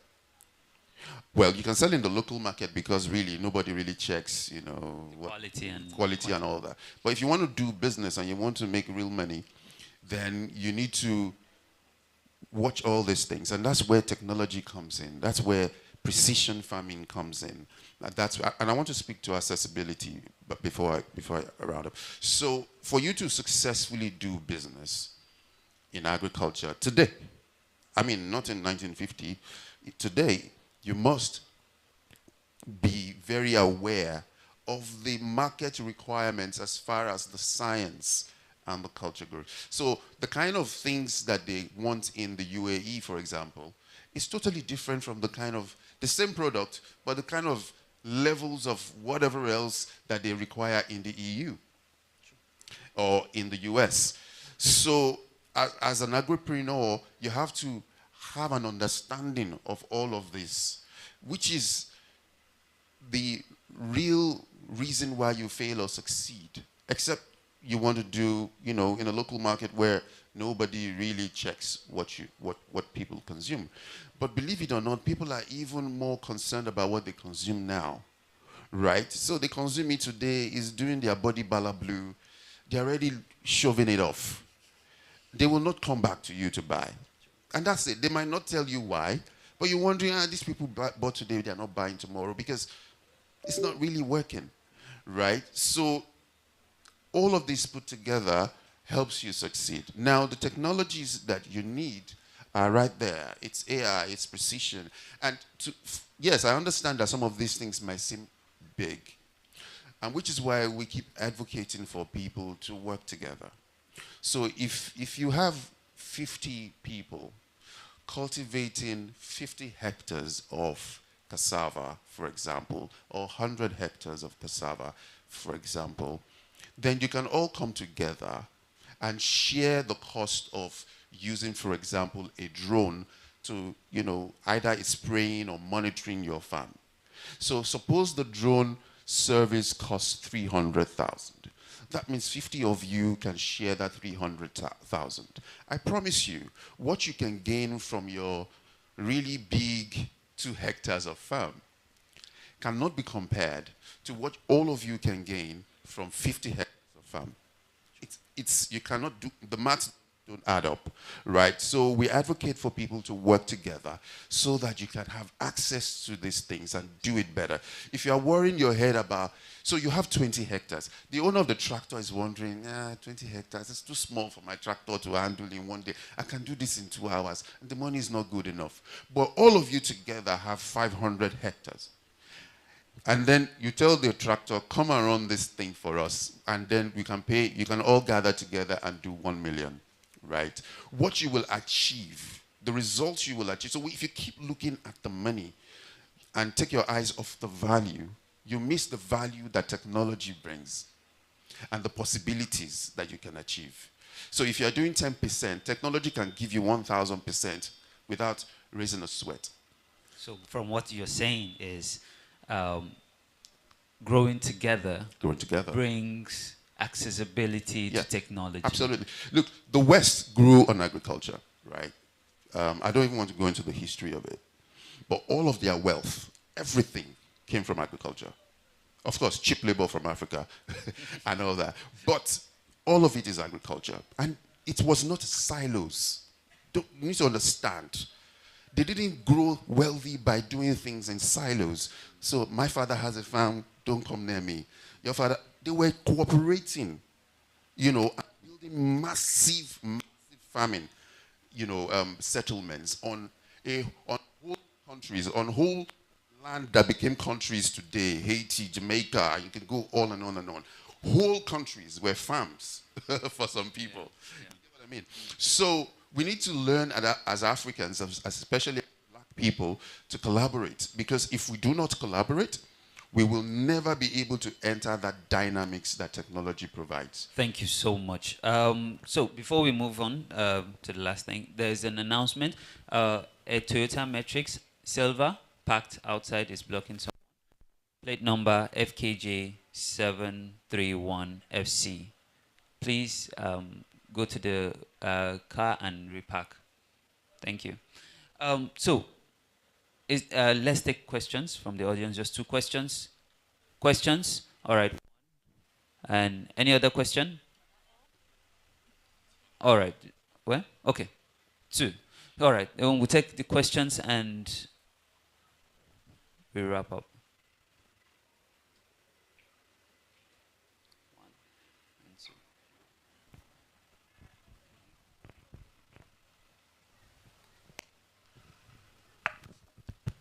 Thank you. You are actually touching a very strong nerve in agriculture, and which is technology. Because without technology, with whole, as I'm seeing there, and cutlass, we can't do nothing. But the issue here is, I know there are hollow tractors, which I don't know whether it is around in this environment. But given what the strategy you are giving about not working in silos, but working in clustering, can we take it from this point after this event that some clusters can emerge? Let's demonstrate all this we are talking here in reality. So that we can, those who have learned can donate. Those who are, we get these things profiled. If there are lawyers here, can give us a prototype agreement that we can all synergize together to get these things working, because these are not rocket science, but we have to put things in action. Because without technology, we actually cannot give the way we want. So can we put collaboration in action with the legal documents? Fantastic, fantastic. Let's get these things straight on and get things sorted out. Fantastic, yes. Yeah. So let's take the second question. The second question? Yes, please. Okay. Dr. Clement is bonus question. There's another second question somewhere.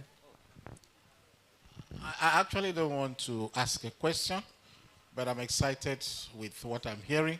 So I want to add to what I've heard. I teach technology transfer in the university. So when the young man was talking about local technology, so you're talking about appropriate technology. I beg us all in this house, avoid genetically modified crops and livestock. It is dangerous. It can harm the country. It can destroy our gene pool. So don't get excited if you see GMOs. We are not yet there. Number 2, you say simple technology. If you have a garden at home, instead of throwing away the eggshells, grind the eggshell, add it with banana peels, fertilize it, it will come up. If you have a rice farm where water flows for about 3 months, introduce tilapia, rice fish culture is a technology. The actual fact is that technology is not sophistication. It's a way of doing things. There was a technology of the hoe. Madam is just talking about tractor. There are smaller tractors known as power tillers, which are less costly. They can be repaired by mechanics around. So if you are going for any form of ways of doing things, which we call technology, go for the simple one, which is appropriate for which we can sustain the usage. So many technologies are around, so let us not go very far. Plant your vegetable. In fact, the simplest technology is crop rotation. plant crop that will add nitrogen to the soil. Another time you plant the one that will consume the nitrogen. That is the technology. All right. Thank you so much. Thank you so much. Yes. I think there's a question this way. Okay. Any question? No question. No question. Okay. So. Hello, please, can I just hit it as Madam just said it? I want to plead or want to ask, I want to request that after this forum, please, NABJ, please, can you showcase a platform where farmers can showcase their products, where farmers can also bring up their issues like what Madam have said, where tech can also come in, so that when we have problem, we can solve it as a group immediately and we can collaborate. Thank you so much. That's what? Okay, I want to say that just to lend my voice to what my colleague have just said, it's good I am my madam here. We are action people. The last training we just did, some persons, the church came to our farm, saw what we are doing, and we are rolling out to see that everything comes to light. So I advocate that all of us should just, maybe after now, meet in clusters and see how we can coordinate ourselves for future help. Thank you. Collaborate. Collaborate. That's the future. Look, technology, whether they are local or high tech, is the way forward. But I think that to solve the poverty problem, we really need to do things bigger.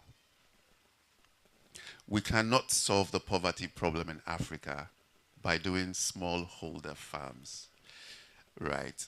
And I was telling DG, I'd like to join the NABG because there are really serious policies we should push, right? We need to do massive farming. What smallholder farms will not give us the results that we want. And big farms, when we all come together, means that you can actually, instead of doing 1 million every other time, you can actually do 100 million. Because we're all doing it big. And because we use technology, whether they are, the ones we can put together ourselves or the ones we, get by transfer technology, we can produce products that can go. There's no reason, think about it. The British colonized us, but the British have to go to Peru to buy bananas, right? But every time y'all are hustling for British visa, but they don't buy bananas from us. And we have some of the best bananas in the world, especially in the south of Nigeria. So we need to work together, collaborate together, and do big things, All right, thank you so much for this enlightenment. We will be taking our bow. And camera, let's take our, thank you so much.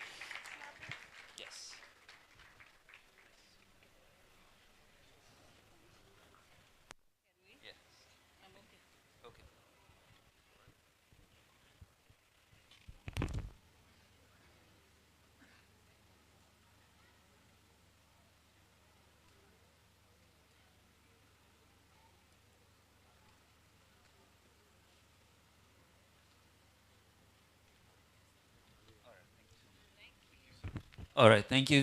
Moving on next to our next final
the limited agriculture options available to the Niger Delta youths and women in the rural and suburban communities.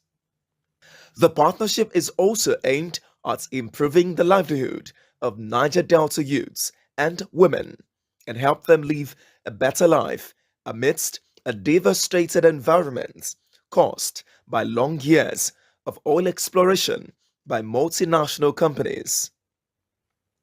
It is a project of the federal government of Nigeria in collaboration with International Fund for Agricultural Development, IFAD, and the Niger Delta Development Commission, NDDC, which has so far produced poultry, fish, rice, and other agricultural produce farmers.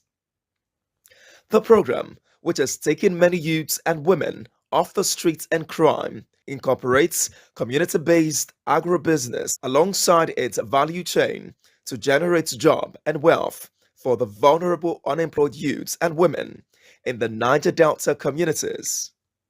The project is implemented across the 9 Niger Delta states of Abia, Akwa Ibom, Bayelsa, Cross River, Delta, Edo, Imo, Ondo, and Rivers.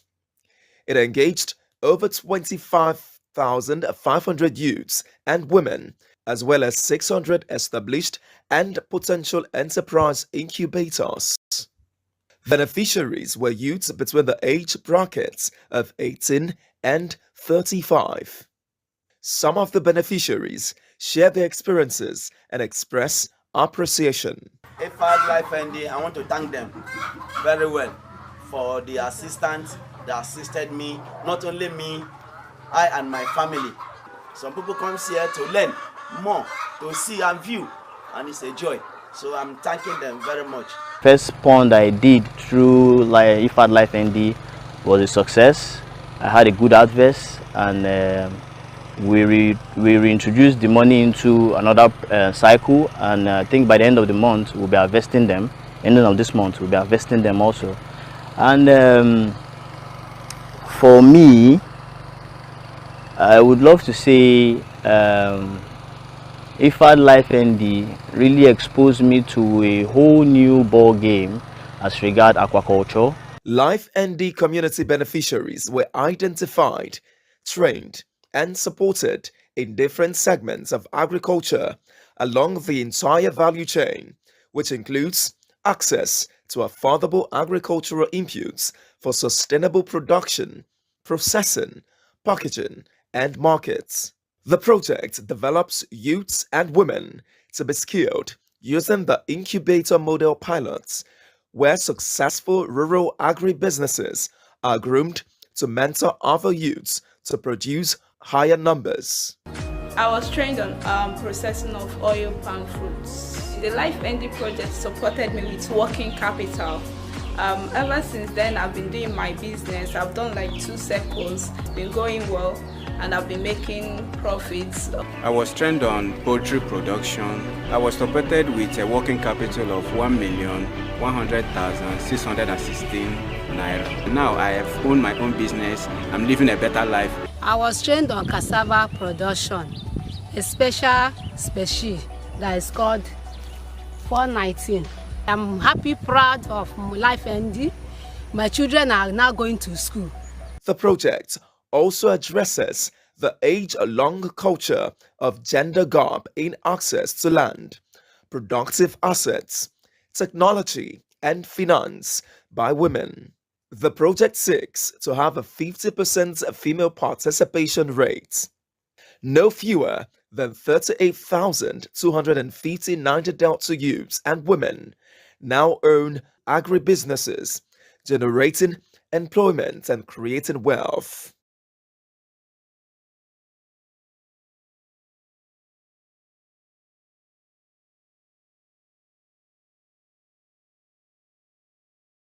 For IFAD. Please, I need another round of applause for IFAD. So, let's hear from the horse's mouth. Thank you very much. It's unfortunate that Life ND project has been in existence since 2019, and not much was known in this part of the country. Mr. Martin, who sat there, was one of our early incubators. In agribusiness development, there has never been a model called incubation model. This is the first time it is being done. It is fashioned after the Igbo method of having Oga and house boy. So what is done under the incubation model is to identify an agribusiness entrepreneur in a community, select unemployed youths and women, possibly women-headed household with children less than 15 years of age, attached to the incubator. After 2 production cycles, they are being settled. That is the idea of the incubation model. By the grace of God, in developing the extension manual for Nigeria, I'm able to push the incubation model as a method of agriculture extension that is emerging in the country. So right now, Akwa Ibom, Rivers, and Imo State have signed on board because there is an agreement by International Fund for Agricultural Development with NDDC for the funding structure. While the 6 states of Abia, Bayelsa, Cross River, Edo Delta, and Ondo states were being funded directly from IFAD fund of 60 million naira loan, the 3 states of Akwa Ibom, Rivers, and Imo were supposed to be funded by the NDDC.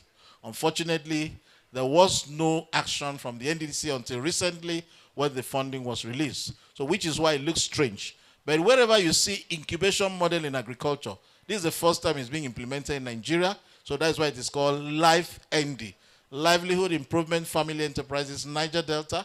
Later on, you're going to hear Northeast, North Central, and so on and so forth. But for now, Life ND is running up the first phase, waiting to go into the second phase.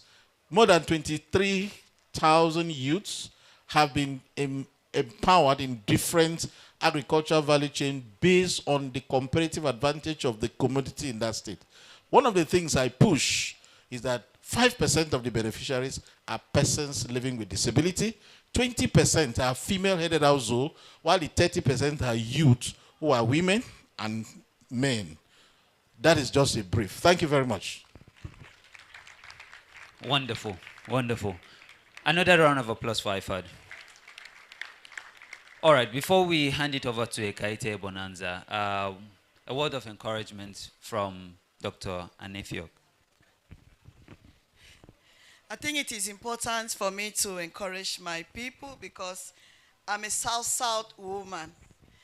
And each time I'm in a gathering like this, sometimes I go emotional. Why? Because I normally use myself to tell a story, especially to the women and also the youth. As a woman, I know women are going through a lot. That is even why some of you are being pushed into farming. Am I right? Exactly. But there's something I want you to go home with. No matter how ugly that situation is, there's beauty in it. Yes, there's beauty in every ugly situation. I'm standing here as a widow and a mother of 5 children. None of them lives in Nigeria. And it happened that my late husband did not just die. He suffered stroke at the age of 39. And we managed him for 14 years. My experience in the maritime sector is as old as my situation. But do I look like that situation?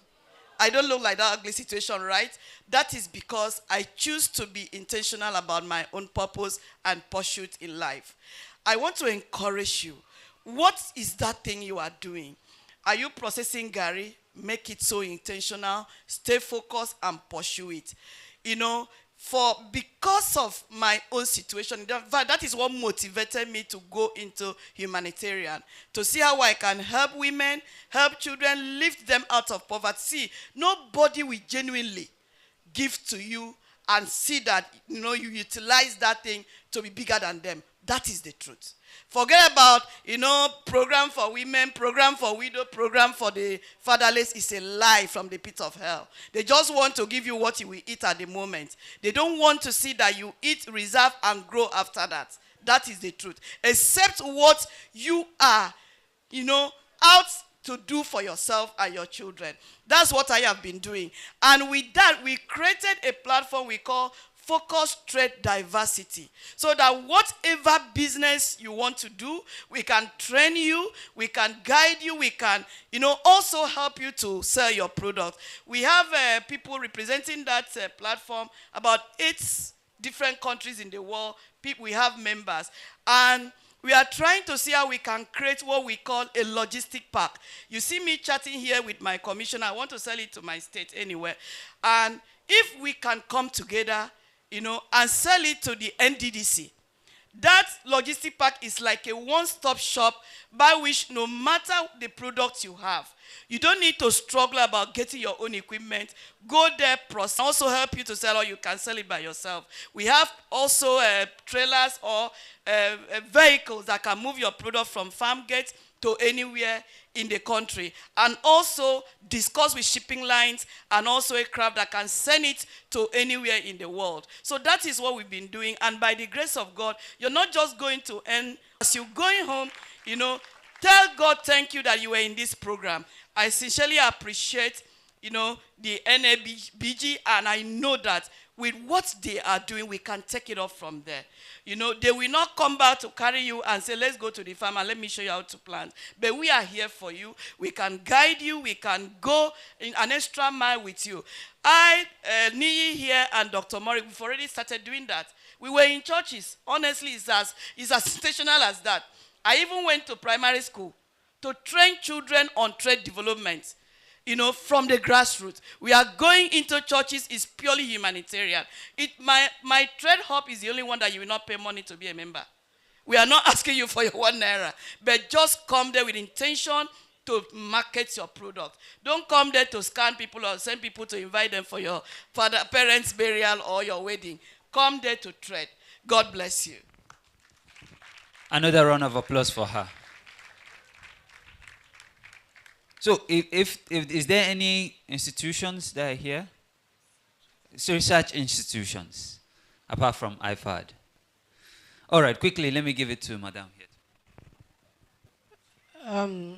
I personally asked for the research institutions because there are certain things that we need to improve on. Like for the banana, there are some things I personally want to do with the banana peel.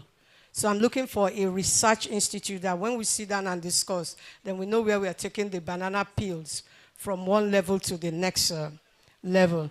Then for IFAD, for NABG, I want to say thank you for this program. For the IFAD, I noticed your machines, they are not stainless steel. So please, can your beneficiary get stainless steel? Because if we run analysis with that machine, there will be issues with the food being processed with iron, or those thick things that we are seeing there. Let them get stainless steel. Then you run any analysis, that product can fly. And I noticed even the palm oil. When you're doing them palm oil, let the free fatty acid be 5% or below. So like that, you're taking palm oil from Niger Delta to the next level. Thank you. Thank you so much, Ma. And from Uyo Chamber of Commerce, the last words. I just hope I can just do it for 1 minute. I bring you goodwill from, good news from Uyo Chambers of Commerce, and we are so happy to be here. And we are supposed to be the ground chamber of commerce because this is Uyo. And I am so encouraged, I'm so happy to find out that the youths in Uyo and the South are really embracing farming. Not just embracing farming, but taking farming as a business is a plus. I just want us to put our hands together for these youths. After this meeting, we have decided in Uyo Chambers to start an agri desk for the youths. And any youth that is in Uyo that wants to register with Uyo Chambers can just see me or take my number and call me or come to the office after this time. Thank you so much. Even the women. Thank you so much. Okay, can I give you my number? my number is 080 34 83 2318. Can I repeat it? 080 34 83 2318. And my name is Dr. Owen Udo. They said I should do it one more time, and you gave me 1 minute. Okay, 080 34 83 2318. Thank you so much. Thank you so much. Another round of applause for him, please. Final encouragement words from Dr. Clement. Let me thank the Nigeria Agribusiness Group. One of the greatest problems we had while we were trying to recruit unemployed persons in the Niger Delta was the image of agriculture was bad. It was so bad that nobody wanted to follow you. When we started agriculture, nobody took us serious. But today, you have stepped up the game. There is a space for everybody, sir. I want to encourage those who are participants here that our eyes have been opened. There are several documents and policies of government that we are yet to tap. The NABG is telling us to tap those resources and make use of them. So for the youths in the Niger Delta, just like the Chambers representative here said, we had what we used to call the cooperative bank. They were contribution from our forefathers to build cooperative in those days. Unfortunately, the bank died, and the carcass of the bank is not even seen. But somehow the bank flew into another bank known as the FCMB. That is part of what was cooperative bank. So if you are a youth here and you are still ashamed of agriculture, accept my sympathy. Right in African Union Commission in Addis Ababa, I met an Akwa Ibom daughter who is the head of the rural institution, rural development and agriculture, and the blue economy.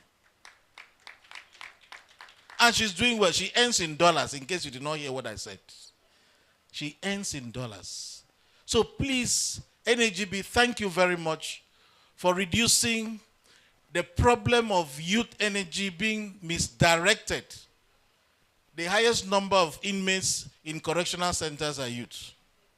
But you have reversed the trend. Nigeria is a great country. Nigeria is a country. I can assure you that this will be one of the most powerful chambers in the country. Take it from me. Thank you so much. I remember someone saying that NABG should provide another platform where people can meet. So already NABG is a platform for that. And the website, if you go to the website, there's a discussion forum that you can be able to log in, write your whatever you want to say, and post it there. And other people can comment. So if you have products, you have you want to offtake, you have a lot of things. There are a lot of opportunities. People are watching. So go there, write what you want. If you're looking for off-takers, if you're looking for rice, if you're looking, whatever you want in that platform, NABG has provided that for you. So while we are still at it, you can also, for corporate members, we are open for corporate members right now. For those who wants to be part of NABG, you can either meet myself or the DG, and we can explain better for you to that effect. I think Ekaite is in the building. Where is she?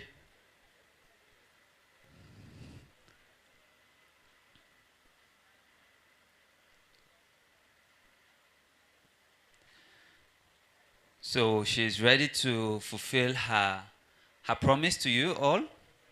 Are you all excited? Are you excited? I don't see the excitement in the room. What was it that they said, well done in Akwa Ibom?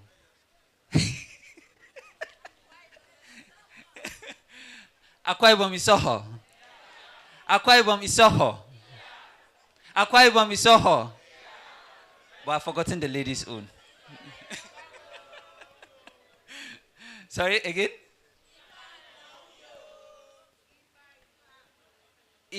Ibari. Ibari. Iban. Uyo. Uyo. Thank you. Thank you so very much, Aliyu. Hello, everyone, again. My name is Ekaite Bonanza. I wanted to say Amra Aliyu, but no, I had to say no. So, like we promised, we're going to be giving some gifts across all the platforms. And we're going to be starting from LinkedIn. There was no one on LinkedIn, so it's a freebie. I get that. On Instagram. So, okay, I think I would first of all recognize everyone who has posted. We've had a couple of posts across all the platforms. We had posts from people like Mary Atapa. We've had posts from people like Anibet Abasi. We've had posts from Messi Akban, from Fausat Sani Yusuf, from Tis by P, from Eno Peter a couple of times, from NMS Chigozi Ikechuku, from a lot, Thompson, from Wanderfield, from Glory Etuk, from, yeah, I think I've covered everyone, from Royal Siblings Ventures, from Enopita again, and yes. So, but for the winner of this particular platform, which is Facebook, I'm going to be calling on the Director General of NABG. Should I call the Director General? Yeah. Mr. Jafar Umar to present this gift to the winner. So let's drum roll for the winner, please. You people should ginger me, or I'll not call this winner. Ginger me. No, I'm not feeling gingered. I'm not feeling gingered. No, let's come up, please.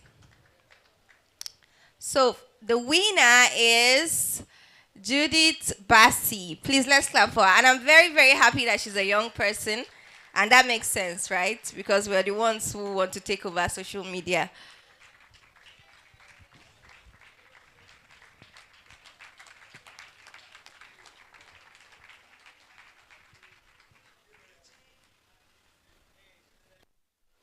Let's clap for her, please.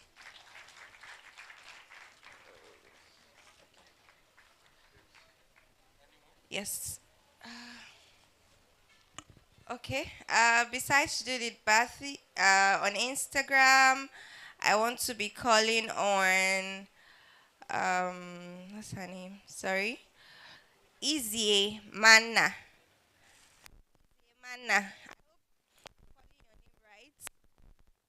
Izie Manna. Please, let's start for her. Are we jealous? You had the opportunity, and you did not utilize it. Aliu.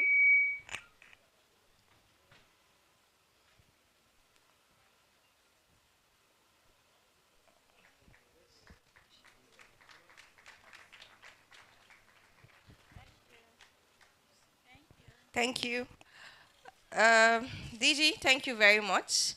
Now I'll be calling on Mr. Daniel. Mr. Daniel is the logistics officer for NABG to give the next category.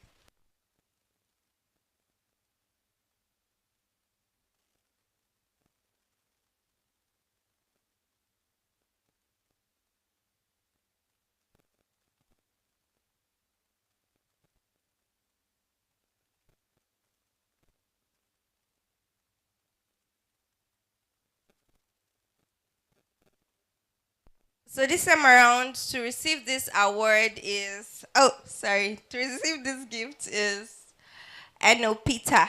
Please, let's clap for Enopita. Enopita has tried to tell us stories, to post different things, to even post I don't know if it's his daughter, to tell a story about how his daughter is inspired. I don't know if it's true, but let's hear from him. But I mean, at that young age, if she's already doing something with agribusiness, I'll be so proud as a parent. Thank you very much.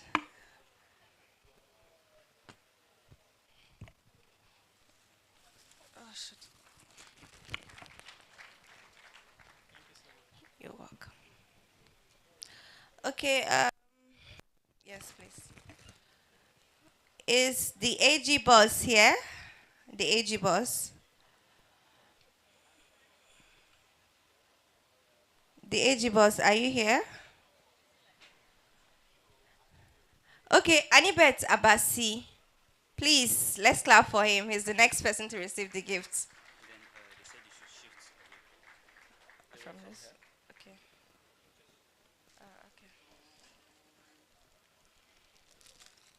Anibet Abasi. I love that it is young, one of our regional champions. So I can't give you a shirt. Please, let's clap for them.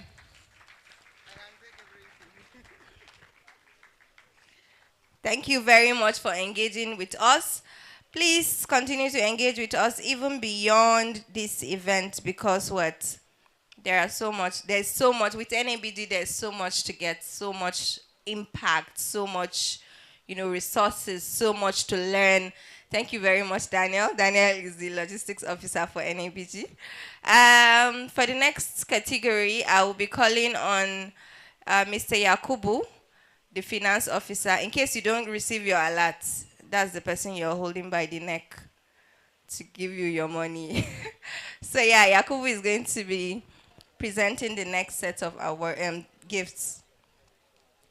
So for this one, I am on X, and Helen Ayo is the first person that caught my attention on X. Please, let's clap for her.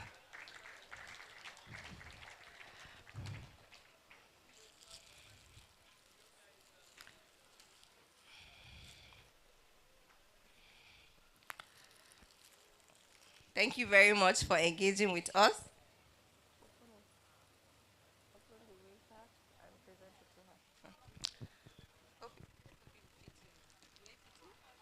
Okay. So thank you very much for engaging with us. Also on X, no, please stay back. Also on X, we have Dennis Equerry Farms. Dennis Equerry Farms actually has continuously engaged with us, not only on X, I think I saw him on Facebook and probably Instagram too. Yeah. Please, let's clap for Dennis Equerry Farms. Is it?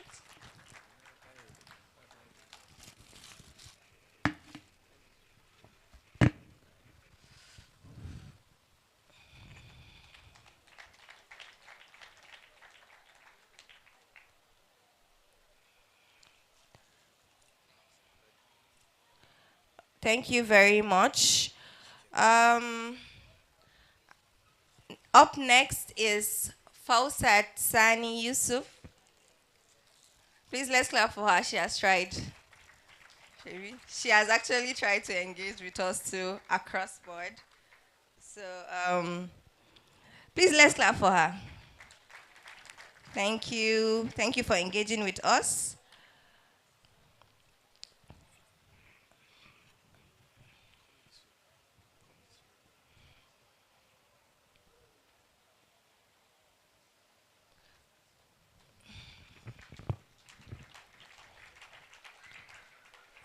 Have I called on Enopita?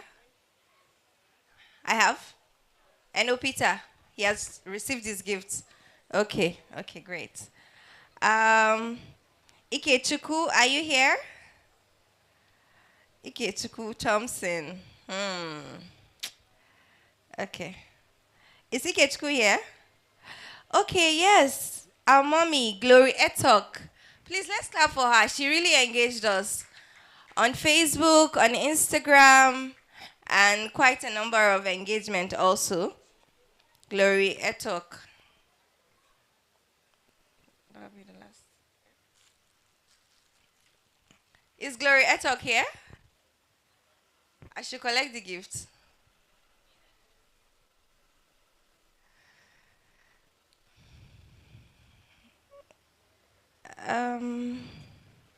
Glory Etok is not here. She's okay, all right. Ebony Collections. Okay, if Glory Etok is not here, we can give it to Ebony Collections, who is the last person on the list. Ebony Collections, are you here? Yes, great. Thank you very much for engaging with us.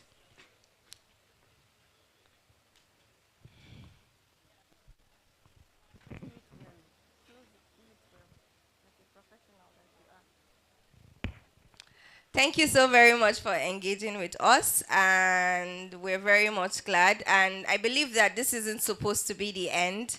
So we're going to be reading your posts, your comments, your requests all around social media. And remember what I said yesterday about connecting with the person next to you. Maybe the person next to you has a land and you have seeds, for example. You could liaise with that person, or the person next to you sells fertilizer. You could liaise with the person to get what you want, and you don't even have to travel around the world to look for that person. That person that you're looking for is right on the table next to you.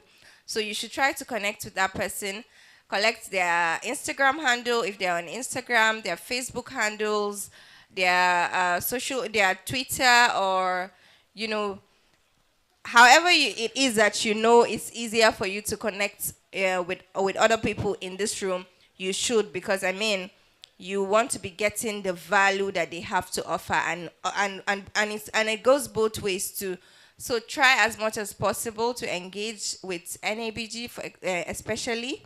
Our handles, you still know them. They're still NABG_NG across Instagram, Facebook, LinkedIn, Twitter.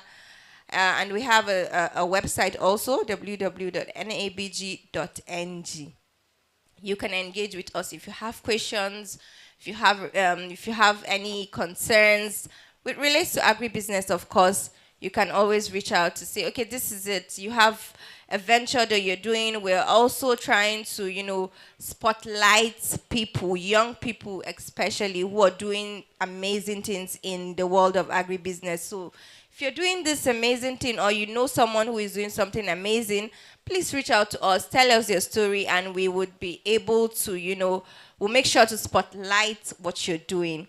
Thank you very much, and it's been a wonderful 2 days with you guys, and I am so glad I am here in Uyo for the first time. You guys have treated me well.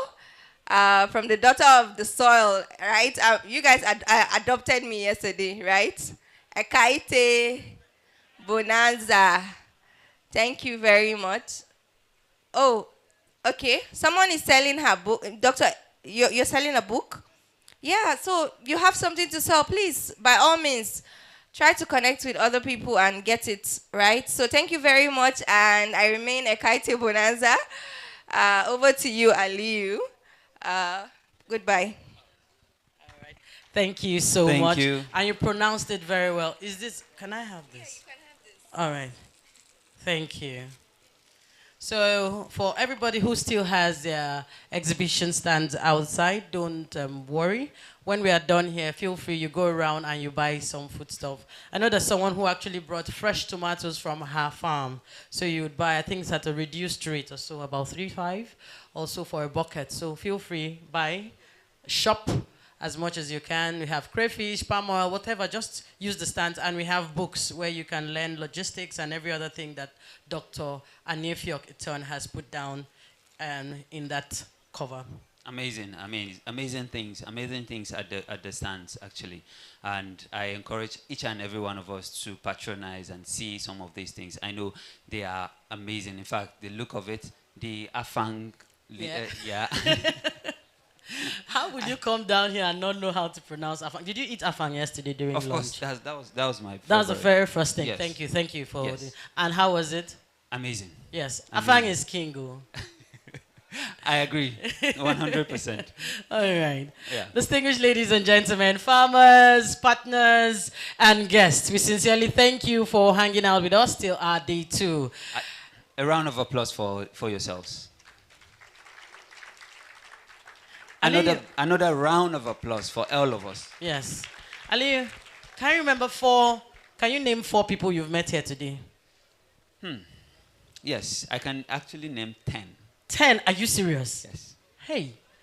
And I asked a few people there, do you know the person sitting beside you? He said no. What of the other one? He said yes. You're wrong. I'm serious. If you ask them, the person is wrong. I have this gift. Who can name 4 people on their table? Okay. I'm seeing some.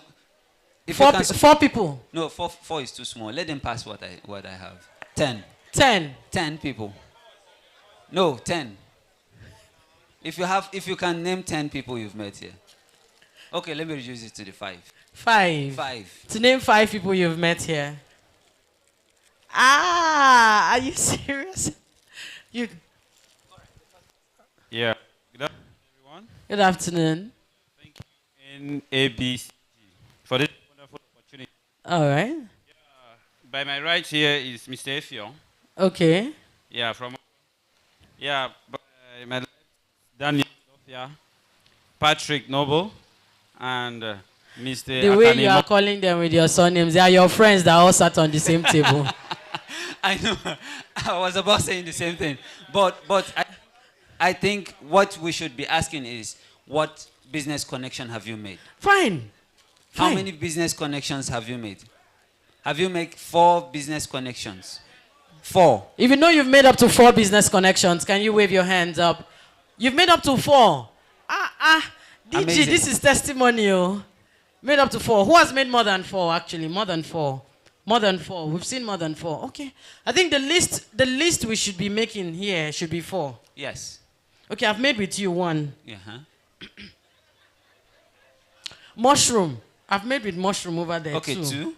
Okay, fish. I've made 3. with fish over there, 3. And I'm going to make with sweet corn. Where's she? She stepped 4. out. Yeah, 4. Yes, 4. 4. Those 4, they've caught my interest. All right, ladies and gentlemen, we've done all the talking, we've done all the learning. We still have lunch? Yes, we will be having lunch, but for now we are going to the stand to look at some of the things they have, the amazing things they have. Let's patronize them.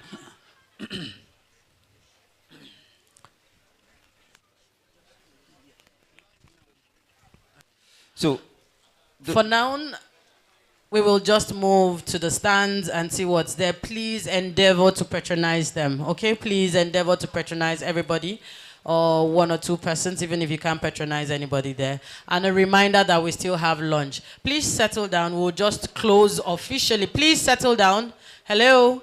Please settle down. We will close officially, and then we can now leave. From there, the exhibition, then we would have lunch. Yes.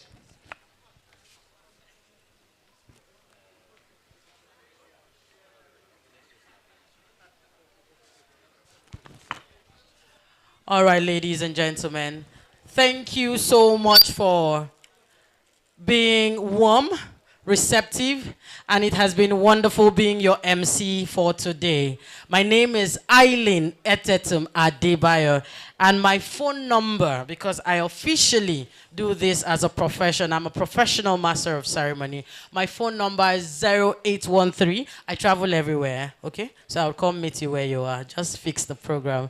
0813 8847 663. Ladies and gentlemen, please stand to your feet as we have the national anthem, and that's National Pledge. The national pledge. Yes. Okay, I called it too fast. 0813 8847 663. No.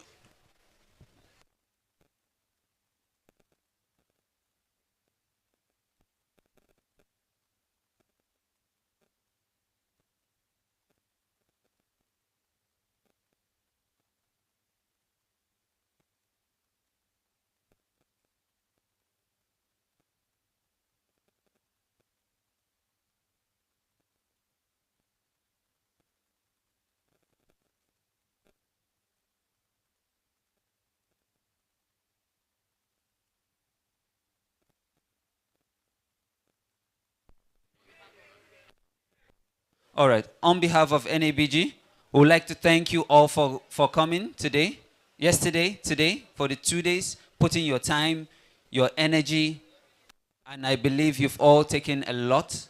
We've all packed a lot in your bags, and we'll be implementing, we'll be connecting, we'll be growing together.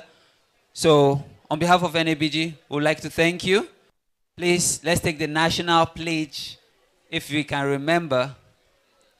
Let's be all on our feet.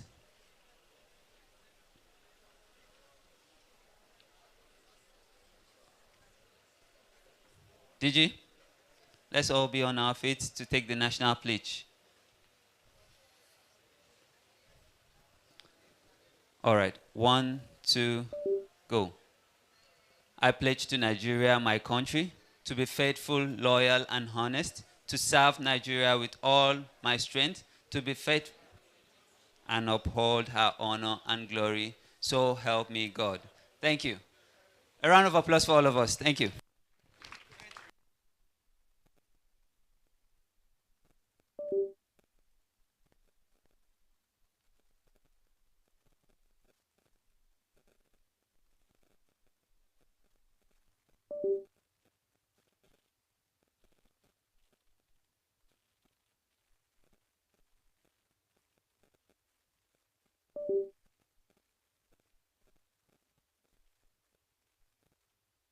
Farmer, or you dey do livestock business, or maybe you dey transport crops from farm to market, or you even get warehouse where you dey store farm produce. Abi, you follow join all these technology people. Better news don land oh! This na the Women and Youth Farmers Agripreneur Regional Conference 2024. This one na the ogbonge event by the Nigerian Agribusiness Group (NABG), where you go fit learn how to grow your agribusiness and understand the new trends and technologies wey go help you sustain am and carry am to the next level. This Wayfarc conference will happen for all the 6 regions of the country, starting with Lagos for southwest, Jigawa for northwest, Uyo for south-south, Enugu for southeast, Adamawa for northeast, Kwara for north central. For Wayfarc, you go meet the people wey matter for agribusiness, join body with other people like you, and learn all the new things wey dey sup for the industry. E never finish oh! You fit also showcase your business as one of our ogbonge exhibitors for the various locations. Just carry your phone, scan the barcode for your screen, sharp, or visit our website nabg.ng or all our social media platforms for the Wayfarc registration barcodes to register.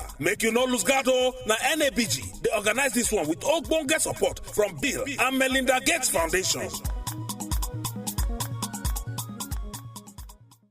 My people, shey you be farmer, or you dey do livestock business, or maybe you dey transport crops from farm to market, or you even get warehouse where you dey store farm produce. Abi, you follow join all these technology people. Better news don land oh! This na the Women and Youth Farmers Agripreneur Regional Conference 2024. This one na the ogbonge event by the Nigerian Agribusiness Group (NABG), where you go fit learn how to grow your agribusiness and understand the new trends and technologies wey go help you sustain am and carry am to the next level. This Wayfarc conference will happen for all the 6 regions of the country, starting with Lagos for southwest, Jigawa for northwest, Uyo for south-south, Enugu for southeast, Adamawa for northeast, Kwara for north central. For Wayfarc, you go meet the people wey matter for agribusiness, join body with other people like you, and learn all the new things wey dey sup for the industry. E never finish oh! You fit also showcase your business as one of our ogbonge exhibitors for the various locations. Just carry your phone, scan the barcode for your screen, sharp,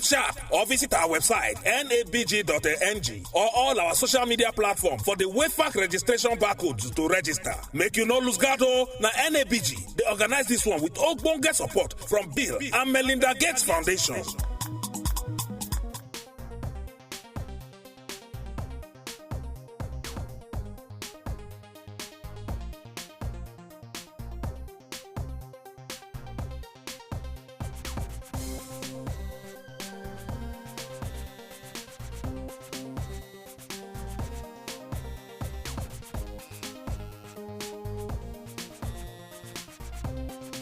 Sitting within this very distinguished audience are members of commodity associations, agribusinesses, members of regulatory agencies, and critical stakeholders that have vested interest in ensuring that agri-commodity standards actually come to play and stay within the Nigerian agricultural landscape. We have accepted your challenge, sir, and we would ensure that we have a robust monitoring and evaluation system, as mentioned by the NABG president, within this policy framework to ensure that we can tell the story of the difference from how we currently do business now to what it's likely to be in the future. From $0.6 to naira, we can restore the dignity of our currency. We can restore the dignity of our nation if we do these things right.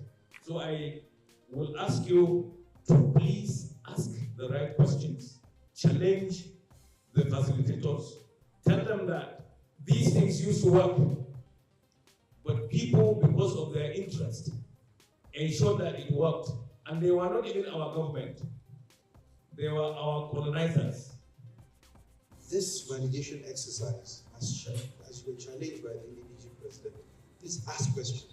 If you ask me what is the most beautiful picture we wish to see, I wish to see after this Minister of Agriculture and Food Security sitting one-on-one with NABG, asking what is our way forward on this. This validation program is very, very essential to the federal government's economic diversification agenda. And for this reason, we are happy to be here as partners to the NABG in conducting this.